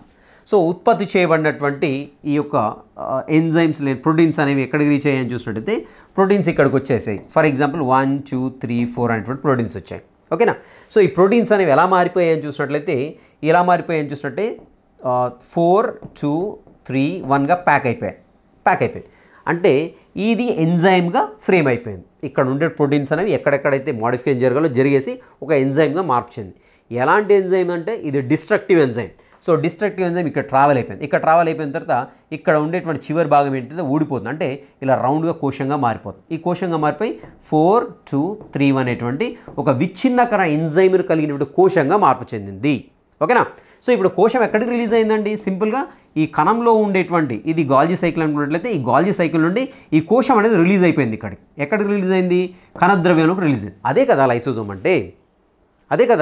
అంటే, కదా. లైసోజోమ్ అనేవి విచ్ఛిన్నకర ఎంజైమ్ కారణం. అందుకని ఇక్కడ పాయింట్ ఏమి ఇచ్చారంటే గుర్తుపెట్టుకోండి, గాల్జీ పరికరం నుండి లైసోజోమ్లు కూడా ఏర్పడతాయి. Very important point. Okay, that's it. Yes. So ఇక్కడ Golgi cycle and Golgi complex నుంచి చిన్న ఇన్ఫర్మేషన్ అయితే ఇవ్వడం జరిగిందండి. సో అదేంటంటే ఇక్కడ కనిపెట్టినటువంటి క్యామిల్లో గాల్జీ, సో ఒకసారి సైంటిస్ట్ కూడా చూడొచ్చు. పరిశోధనలు చాలా వరకు నాడీ వ్యవస్థకు సంబంధించిన, సో ఇతడు దేనిపైన పరిశోధన చేశాడంటే నాడీ వ్యవస్థకు సంబంధించిన పరిశోధనలు చేయడం జరిగిందండి. అండ్ 1872లో సరే అది వదిలిపెట్టడం పెద్ద ఇంపార్టెంట్ ఏం లేదు. అండ్ కొంత ఇక్కడ చూడండి మనకి స్వతంత్ర నాడీ మరియు నాడీకణ నిర్మాణాలను రంజనం చేసే విప్లవాత్మక పద్ధతి, ఈ పద్ధతిని బ్లాక్ రియాక్షన్ అన్నాడు. సో ఇదొక్కటి గుర్తుపెట్టుకోండి, బ్లాక్ రియాక్షన్ని కనిపెట్టినటువంటి సైంటిస్ట్ ఎవరంటే క్యామిల్లో గాల్జీ. ఏంటి బ్లాక్ రియాక్షన్ అంటే? స్వతంత్ర నాడీ మరియు నాడీకణ నిర్మాణాలను, నాడీకణ నిర్మాణాలను రంజనం చేసేటువంటి పద్ధతి ఏదైతే ఉందో దాన్ని బ్లాక్ రియాక్షన్ అన్నాడు. బ్లాక్ రియాక్షన్ అంటాం ఈ బ్లాక్ రియాక్షన్. సో ఇలా ఒక్కోసారి ఇలా అడుగుతాడు, బ్లాక్ రియాక్షన్ను డైరెక్ట్గా అడుగుతు క్వశ్చన్, లేదంటే ఇలా అడుగుతాడు, ఏమంటాడు? నాడీ కణాల ఎందు పదార్థాలని రంజనం చేసినటువంటి శాస్త్రవేత్త ఎవరు అంటాడు. సో అప్పుడు ఏమవుతుంది? క్యామిల్లో గాల్జీ అవుతుంది ఆన్సర్. సో బ్లాక్ రియాక్షన్ అంటే ఏమిటి అని అడగొచ్చు. సో లేదంటే నాడీకణ నిర్మాణాలని అదేవిధంగా స్వతంత్ర నాడీ కణాలని రంజనం చేసేటువంటి పద్ధతి ఏంటి అంటాడు. సో బ్లాక్ రియాక్షన్ పద్ధతి అనేది ఈ కణాలకు సంబంధించింది అంటాడు, నాడీ కణం. సో ఎన్ని రకాల క్వశ్చన్లు అన్ని రకాల క్వశ్చన్లు తయారు చేయొచ్చు. సో మీరు ఒకసారి చదివిన తర్వాత మీ ఓన్గా ఎన్ని రకాల క్వశ్చన్లు క్రియేట్ చేసుకుంటారో ఆలోచించండి. సో అలా ఆలోచిస్తే అసలు క్వశ్చన్ మిస్ అవ్వడానికి ఛాన్స్ లేదండి. అండ్ ఈ పద్ధతి సిల్వర్ నైట్రేట్ యొక్క బలహీనమైన ద్రవం, రైట్. సో ఈ బ్లాక్ రియాక్షన్ పద్ధతి దీంట్లో ఉపయోగించేటువంటి రసాయనం ఏంటి అంటాడు, సిల్వర్ నైట్రేట్. That's it.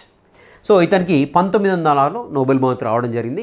ఇతడికి మాత్రమే కాదు, ఇతడితో పాటు ఇంకొకరు తీసుకున్న సైంటిస్ట్ పేరు కూడా గుర్తుపెట్టుకోండి, శాంటియాగో రామోని కాజల్. బాగుందండి, మన తెలుగు హీరోయిన్ కాజల్ వచ్చేసింది ఇక్కడ. ఓకేనా. సో ఎవరు? ఇతడు క్యామిల్లో గాల్జీ తోటి కాజల్ కూడా తీసుకుంది, గుర్తుపెట్టుకోండి. That's it. ఓకేనా. క్యామిల్లో గాల్జీతో పాటు కాజల్, మన హీరోయిన్ కాజల్ కూడా తీసుకుందని గుర్తుపెట్టుకోండి, శాంటియాగో రామోని కాజల్. ఓకేనా. 1904 ఇయర్ గుర్తుపెట్టుకోవాలి. ఇంకో పర్సన్ ఎవరు గుర్తుపెట్టుకోవాలి, నోబెల్ బహుమతి దేనికి తీసుకున్నాడో గుర్తుపెట్టుకోవాలి. అండ్ ఇక్కడ బ్లాక్ రియాక్షన్ గుర్తుపెట్టుకోవాలి. అండ్ బ్లాక్ రియాక్షన్లో ఉపయోగించేటువంటి కెమికల్ గుర్తుపెట్టుకోవాలి. అండ్ బ్లాక్ రియాక్షన్ అంటే ఏమిటి? స్వతంత్ర నాడీ కణాలని లేదంటే నాడీకణ నిర్మాణాలని రంజనం చేసేటువంటి పద్ధతి. That's it. Right. Yes, coming to lysosomes and lysosomes. So లైసోజోమ్లు జీర్ణ ఎంజైమ్లతో నిండిన త్వచనుచే ఆవరించబడిన కోశాలు. ఈ ఎంజైమ్లు రఫ్ ఎండోప్లాస్మిక్ రెటిక్యులం చేత తయారు చేయబడ్డాయి. ఈ ఎంజైమ్లు ఓకేనా. సో లైసోజోమ్లో ఒక రకంగా కణ వ్యర్థాలను విసర్జించేటువంటి వ్యవస్థలో భాగంగా పరిగణించబడేటువంటి కణాంగాలు ఏంటి? లైసోజోమ్స్. ఓకేనా. అండ్ బయటి పదార్థాలను అలాగే పాతబడిపోయిన కణాంగాలు జీర్ణం చేయడం ద్వారా బయటి పదార్థాలను అలాగే పాతబడిపోయినటువంటి కణాంగాలను కూడా లైసోజోమ్స్ జీర్ణం చేస్తాయి, గుర్తుపెట్టుకోండి. ఓకేనా. సో ద్వారా కణాన్ని శుభ్రంగా ఉంచడం సహాయపడుతుంది. అంటే సింపుల్, సెల్ యొక్క స్కావెంజర్ ఏంటి? What is the scavenger of cell అన్నప్పుడు లైసోజోమ్స్ అవుతుంది, గుర్తుపెట్టుకోండి. కణ పారిశుద్ధ్య కార్మికులు అంటాం, శరీర పారిశుద్ధ్య కార్మికులు కాదు, కణంలో పారిశుద్ధ్య కార్మికులుగా పరిగణించబడేటువంటి కణాంగం ఏంటి అంటాడు, లైసోజోమ్స్. ఎందుకు లైసోజోమ్స్ అండి? పాతబడిపోయినటువంటి కణాంగాన్ని మొత్తం కూడా శుభ్రం చేసేస్తూ ఉంటుంది కాబట్టి దీన్ని సెల్ యొక్క స్కావెంజర్గా చెప్పేసుకుంటాం. కణంలో ప్రవేశించే బయటి పదార్థాలు బ్యాక్టీరియా లేదా ఆహారం అలాగే పాత కణాంగాలు లైసోజోమ్లలో అంతరించిపోతాయి. ఎందుకంటే దాంట్లో డిస్ట్రక్టివ్ ఎంజైమ్స్ ఉంటాయి. ఇంతకుముందు చెప్పినాం. సో ఉత్పత్తి అయినటువంటి ప్రోటీన్లు ఎండోప్లాస్మిక్ రెటిక్యులం కావచ్చు, గాల్జీ సంక్లిష్టంలో కావచ్చు, రకరకాల మోడిఫికేషన్లు అనేవి జరుగుతూ ఉంటాయి అనే విషయాన్ని గుర్తుపెట్టుకోండి. ఆ మోడిఫికేషన్లో భాగంగానే డిస్ట్రక్టివ్ ఎంజైమ్స్ క్రియేట్ అయిపోతూ ఉంటాయి. ఓకేనా. రైట్. ఇవి సంక్లిష్ట పదార్థాలను సరళమైన పద్ధతిలో విచ్ఛిన్నం చేస్తూ ఉంటాయి. That's it. ఓకేనా. ఎస్, సేంద్రియ పదార్థాలను విచ్ఛిన్నం చేసే శక్తివంతమైన ఎంజైమ్లు ఉంటాయి కణజీవ క్రియలో భాగంగా వాటిల్లం. రైట్. ఇక్కడ చూడండి. సో దాంట్లో ఏముంటాయని ఇచ్చాడండి, సింపుల్గా ఏం లేదు, దాంట్లో డిస్ట్రక్టివ్ ఎంజైమ్స్ ఉంటాయన్నట్టుగా ఇవ్వడం జరిగింది. కణజీవ ప్రక్రియలో భంగం వాటిల్లినప్పుడు, కణజీవ ప్రక్రియలో అంటే కణంలో జరిగేటువంటి ఏవైనా పనులు ఆటంకం ఏర్పడ్డప్పుడు ఏమవుతుందంటే లైసోజోములు పగిలిపోతాయి. పగిలిపోయినప్పుడు ఏంటంటే ఈ యొక్క ఆ కణాన్ని మొత్తం కూడా దాంట్లో ఉండే ఎంజైమ్లు జీర్ణం చేస్తాయి. కాబట్టి ఈ యొక్క లైసోజోమ్లను మనం స్వయం విచ్ఛిత్తి సంచులు అంటాం, సూసైడల్ బ్యాగ్స్ ఆఫ్ ది సెల్గా చెప్తూ ఉంటాం అనమాట. ఇంపార్టెంట్ గుర్తుపెట్టుకోండి. నెక్స్ట్ వచ్చేసి మైటోకాండ్రియా, దీ శక్తి ఉత్పత్తి చేస్తే కూడా వీటిని ఏమంటామండి, కణశక్తి అగారాలు. అంటే ఇవి 2 త్వచాలతో కప్పబడి ఉంటాయి. బయటి త్వచం రంధ్రయుతంగా ఉంటుంది. Important, very very very important. క్రింది వాటిలో రంధ్రయుతంగా ఉండే త్వచం ఏంటి అంటాడు. కేంద్ర త్వచం కూడా వచ్చింది, గుర్తుపెట్టుకొని మర్చిపోవద్దు. కేంద్ర త్వచం కూడా రంధ్రయుతంగా ఉంటుంది. దాంతోపాటుగా మైటోకాండ్రియాలో ఉండేటువంటి బయటి త్వచం అంటాడు. ఇంకో ఆప్షన్ ఏమి ఇస్తాడంటే మైటోకాండ్రియాలు ఉంటే అంతర త్వచం అంటాడు. ఇంకో ఆప్షన్ అంటే పైవన్నీ అంటాడు. క్రింది వాటిలో ఈ త్వచంలో రంధ్రాలు ఉండవు. కేంద్రక త్వచము, మైటోకాండ్రియా యొక్క బయటి త్వచము, మైటోకాండ్రియా యొక్క లోపలి త్వచము, పైవేవి కావు. పైవేవి కాబెట్టిస్తాం. ఎందుకంటే ఇక్కడ తర్వాత పాయింట్ చూడడం కదా, లోపలి త్వచం అనేది లోతుగా ముడతలు పడి ఉంటుంది తప్ప రంధ్రాలు అనేది కలిగి ఉండదు. సో ఏటీపీ ఉత్పాదక రసాయన చర్యల కోసం ఉపరితల వైశాల్యాన్ని అధికం చేస్తాయి. సో ఏటీపీ ఉత్పత్తి కోసం రసాయనిక చర్యల కోసం ఉపరితల వైశాల్యాన్ని అధికం చేసేటువంటి త్వచం ఏది అంటాడు. మైటోకాండ్రియా యొక్క అంతర త్వచం అండి, గుర్తుపెట్టుకోండి. ఓకేనా.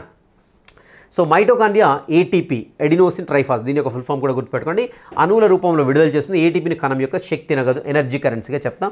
సో ఇది ఆల్రెడీ మనకు వచ్చినటువంటి పాయింటే. ఏటీపీని కణం యొక్క శక్తి నగదు అని దీన్ని అంటామంటే ఎనర్జీ కరెన్సీగా చెప్తూ ఉంటాం. అండ్ ఇక్కడ మరొక ముఖ్యమైనటువంటి అంశం ఏంటంటే మైటోకాండ్రియాలు వాటి యొక్క స్వంత డిఎన్ఏ మరియు రైబోజోమ్లను కలిగి ఉంటాయి. Very very important. సో కణంతో, కణద్రవ్యంలో ఉండేటువంటి వాటితో సంబంధం లేదు. నాకు ఆల్రెడీ డిఎన్ఏ ఉంది, నేనే కింగ్ అంటుంది ఇక్కడ మైటోకాండ్రియా. ఓకేనా. సో మైటోకాండ్రియాలు వాటి యొక్క స్వంత డిఎన్ఏను రైబోజోమ్లను కలిగి ఉంటాయి. వీటి రైబోజోమ్లు వీటికే ఉంటాయి, వీటి యొక్క డిఎన్ఏ వీటికే ఉంటుంది. కాబట్టి స్వయంగా ప్రతికృతి జరుపుకునే సామర్థ్యం కూడా, అంటే కొన్నిసార్లు ఈ మైటోకాండ్రియాని ఈ డిఎన్ఏ కలిగి ఉంది కాబట్టి వీటిని బ్యాక్టీరియాలుగా కూడా పరిగణించారు కొంతమంది శాస్త్రవేత్తలు. సో మన కణంలో సహజీవనం చేసేటప్పుడు బ్యాక్టీరియా ఉందంటూ కూడా ట్రీట్ చేశారండి. బట్ ఇక్కడ తర్వాత ఇది ప్రత్యేకమైన కణంగా గుర్తించడం జరిగింది. సో సొంత డిఎన్ఏ కను ఈవెన్ మనకి ప్లాస్టిడ్స్లో కూడా, క్లోరోప్లాస్టిడ్లో కూడా మనకి డిఎన్ఏ ఉంటుంది. హరిత రేణువు ఏదైతే ఉందో వాటిలో కూడా వాటి యొక్క సొంత డిఎన్ఏ ఉంటుంది, గుర్తుపెట్టుకోండి. క్రింది వాటిలో డిఎన్ఏ కలిగినటువంటి కణాంగం అంటాడు. మైటోకాండ్రియా వచ్చేస్తుంది, అదేవిధంగా ప్లాస్టిడ్స్ కూడా వస్తుంటాయి. మైటోకాండ్రియా కొన్ని సొంత ప్రోటీన్లను తయారు చేసుకోగలవు. సో అల్టిమేట్గా రైబోజోమ్లో దీని దగ్గర డిఎన్ఏ ఉంది కాబట్టి డిఎన్ఏ అంటే ప్రోటీన్లు తయారు చేయడానికి కావాల్సిన ఇన్ఫర్మేషన్, అండ్ ఫ్యాక్టరీ రైబోజోమ్ రెండు ఉన్నాయి కాబట్టి తన సొంతంగా ప్రోటీన్లు కూడా తయారు చేయాలి. ఇంపార్టెంట్ పాయింట్ అది. ఓకేనా. అండ్ నెక్స్ట్ వచ్చేసి ప్లాస్టిడ్స్ అండి. సో ప్లాస్టిడ్స్ మనకు తెలిసిన వృక్ష కణాలు మాత్రం అంటే దీంట్లో 2 రకాలండి. ఒకటి వచ్చేసి క్రోమోప్లాస్ట్లు, వర్ణయుత ప్లాస్టిడ్లో, రెండోది వచ్చేసి ల్యూకోప్లాస్టిడ్లు, అంటే తెలుపు లేదంటే రంగు లేని ప్లాస్టిడ్స్ అండి. ప్లాస్టిడ్స్ 2 రకాలు, కలర్ ఉన్నాయి, కలర్ లేని. కలర్ ఉన్నాయి వచ్చేసి క్రోమో అని ఎక్కడొచ్చినా కలర్, దీని అర్థం ఏంటంటే కలర్ అండి. క్రోమో అంటే కలర్. సో ల్యూకో ఎక్కడొచ్చినా తెలుపు అని అర్థం, దీని యొక్క అర్థం ఏంటంటే తెలుపు అని అర్థం అనమాట. ల్యూకోసైట్లు. నెక్స్ట్ అదేవిధంగా క్యాన్సర్ కూడా ఉంటుందండి. క్యాన్సర్ కూడా ల్యూకోతో స్టార్ట్ అవుతుంది.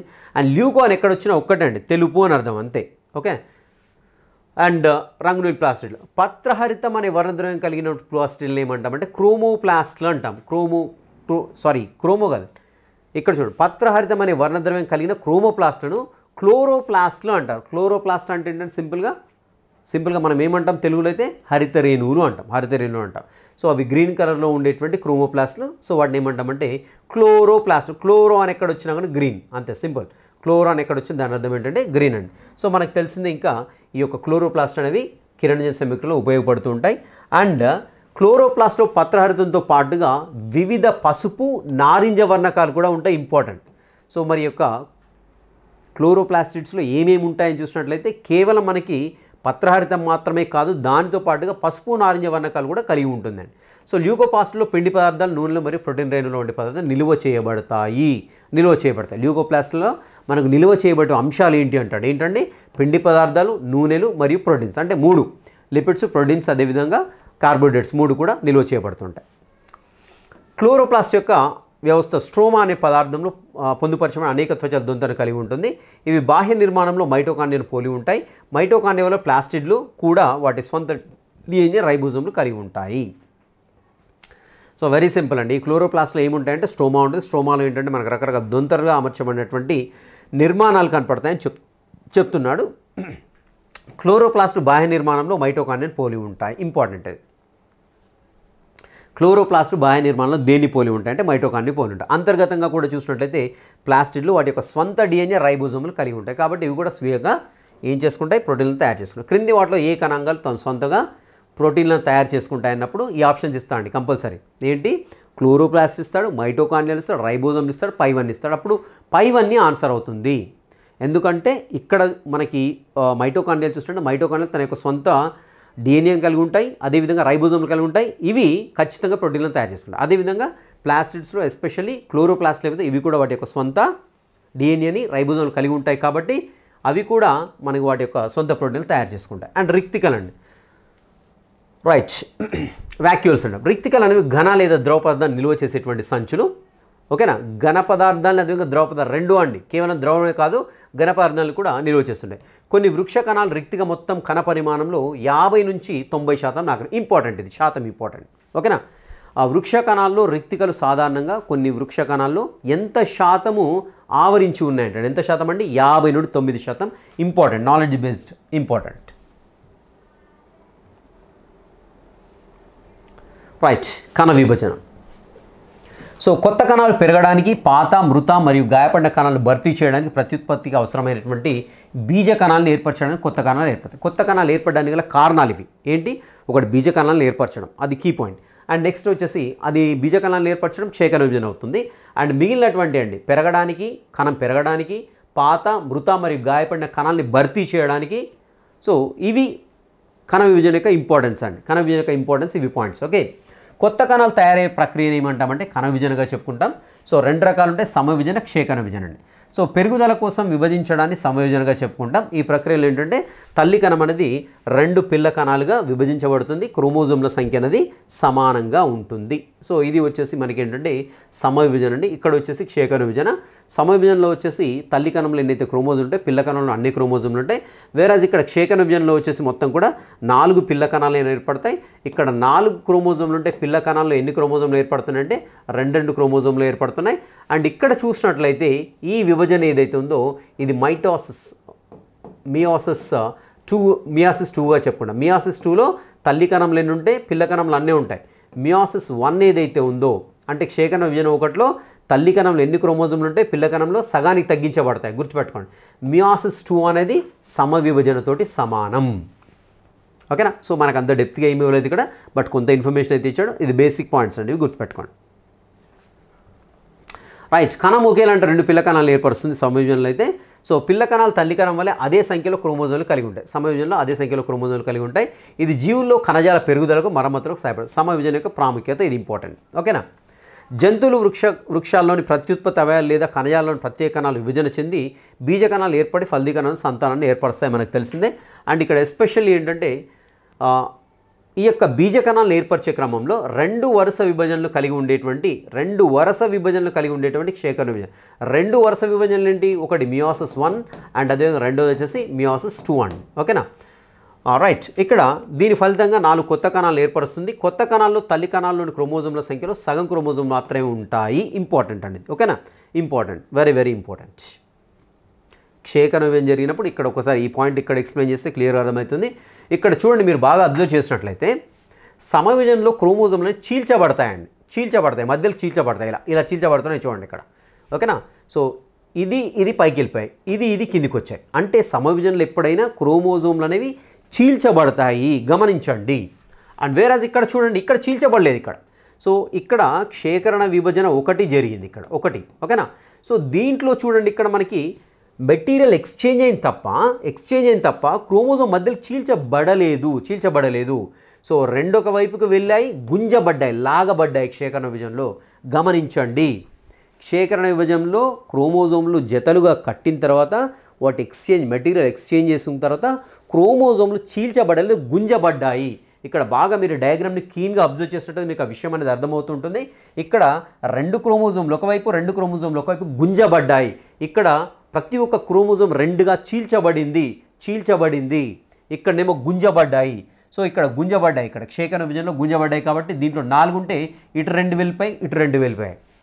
అండ్ ఇక్కడ క్షేకరణ విభజన 2 చూసినట్లయితే ఇది క్షేకరణ విభజన 2. ఇప్పుడు నేను రౌండప్ చేస్తాను మళ్ళీ. ఇక్కడ క్షేకరణ విభజన 2 చూడండి ఒకసారి. ఈ 2 చూసినట్లయితే అక్కడ మళ్ళీ చూడండి, అక్కడ ఏమైంది? క్రోమోజోమ్లను చీల్చబడ్డాయి. అక్కడ మళ్ళీ క్రోమోజోమ్లు చీల్చబడ్డాయి, ఇక్కడ చీల్చబడి ఇలా చీల్చబడ్డాయి చూడండి, ఇలా చీల్చబడ్డాయి అంటే ఇక్కడ 4 పీసులు ఏర్పడితే పైకి 2 కిందికి 2 వెళ్ళిపోయాయి కాబట్టి దీంట్లో క్రోమోజోమ్ల సంఖ్య అనేది సమానంగా కనపడుతుంది. సో అది కీ డిఫరెన్స్ అండి. సమవిభజనకు క్షేకణ విభజన మధ్య డిఫరెన్స్ ఏంటంటే క్షేకణ విభజనలో క్రోమోజోమ్లు జతలు కట్టబడేసి వాటి యొక్క జెనెటిక్ మెటీరియల్ ఎక్స్చేంజ్ చేసుకున్న తర్వాత అవి ఇరువైపులా గుంజబడతాయి. వేరేజ్ ఇక్కడ మనకు జతలుగా ఏర్పడడం ఏమి ఉండదండి, సింపుల్గా డైరెక్ట్గా ఒక క్రోమోజోమ్ అనేది చీల్చబడి పిల్ల క్రోమోజోమ్లు ఏర్పడుతుంది. దట్స్ ఇట్, అంతమించి లేదు. ఓకేనా, ఇది వచ్చేసి ఈరోజు సెషన్ అండి. 9th క్లాస్ ఫస్ట్ యూనిట్ అండి. 9th క్లాస్లో చాలా తక్కువ ఉందండి, చాలా చిన్న బుక్ కనపడుతుంది. 3 యూనిట్స్ ఏమో ఉన్నాయండి. ఈ సెషన్ నాకు తెలిసి వెరీ లెంతీ సెషన్, ఆల్మోస్ట్ 2 గంటలు కావస్తుంది. 2 గంటలు కాకుండా అట్లీస్ట్ గంటన్నర అయితే ఖచ్చితంగా అవుతుంది టైము. రైట్, సో ఈ రకంగా క్వశ్చన్లు అడగడానికి ఛాన్స్, ఈ రకంగా క్లాస్ అన్నీ కూడా ఇదే రకంగా ఉంటాయండి. సో మీకు ఈ టెక్స్ట్ బుక్లో ఈ లైన్ మిస్ అయిందంటానికి లేదండి. ఎక్కడైతే వెరీ వెరీ ఇంపార్టెంట్ లైన్ ఉంటుందో అక్కడ బాగా ఫోకస్ చేద్దాం అండ్ బాగా ఎక్స్ప్లెనేషన్ కూడా ఇవ్వడం జరుగుతుంది. అండ్ మీకు ఇంకా అసలు టెక్స్ట్ బుక్ కొనాల్సిన పని కూడా లేదు నాకు తెలిసి. మీరు ఇక్కడ క్లాస్ని ఫాలో అవుతూ డైరెక్ట్ నేను ఈ పాయింట్ ఇంపార్టెంట్ రాసుకున్నారు, లేదంటే మీకు టెక్స్ట్ బుక్ ఉందనుకోండి సంతోషం. టెక్స్ట్ బుక్ ఉందంటే నేను ఎక్కడైతే అండర్లైన్ చేస్తానో ఆ పాయింట్ అండర్లైన్ చేసుకొని మీరు రివిజన్ ఇచ్చే టైంలో అవి చదువుకుంటూ వెళ్ళండి. మీకు టైం ఎంత అంటే అంత సేవ్ అవుతుందండి. సో మీరు నాకు తెలిసి మీరు ఏ కోచింగ్కి వెళ్ళినా కానీ మీకు టెక్స్ట్ బుక్ని ఇలా పెట్టేసి లైన్ టు లైన్ ఎక్స్ప్లెయిన్ చేయడం కుదరదు, వాళ్ళకు కుదరదు మెయిన్గా. సో ఎందుకంటే వాళ్ళు ఒక 9 గంటలు అంటే 9 గంటలు టార్గెట్ పెట్టుకుంటారు, 8 గంటలు 6 గంటలు ఏదో టార్గెట్ పెట్టుకుంటారు. ఆ టార్గెట్ని ఫినిష్ చేయాలంటే ఫినిష్ చేస్తారు. దట్స్ ఇట్, మీకు అర్థమైందా కాలేదా వాళ్ళకి సంబంధం లేదు. సో ఇక్కడ ఒకటే, మనము లైన్ టు లైన్ ఎక్స్ప్లెయిన్ చేస్తాము. ఎక్కడైతే కన్ఫ్యూజన్గా అనిపిస్తుందో డెఫినెట్గా పక్కన డయాగ్రమెటిక్గా రిప్రజెంట్ చేసి మీకు 100% అర్థం చేయించడానికి అయితే ప్రయత్నిస్తాం. Okay, this is about today session. Will meet you in the next session. Till next session, have a great day.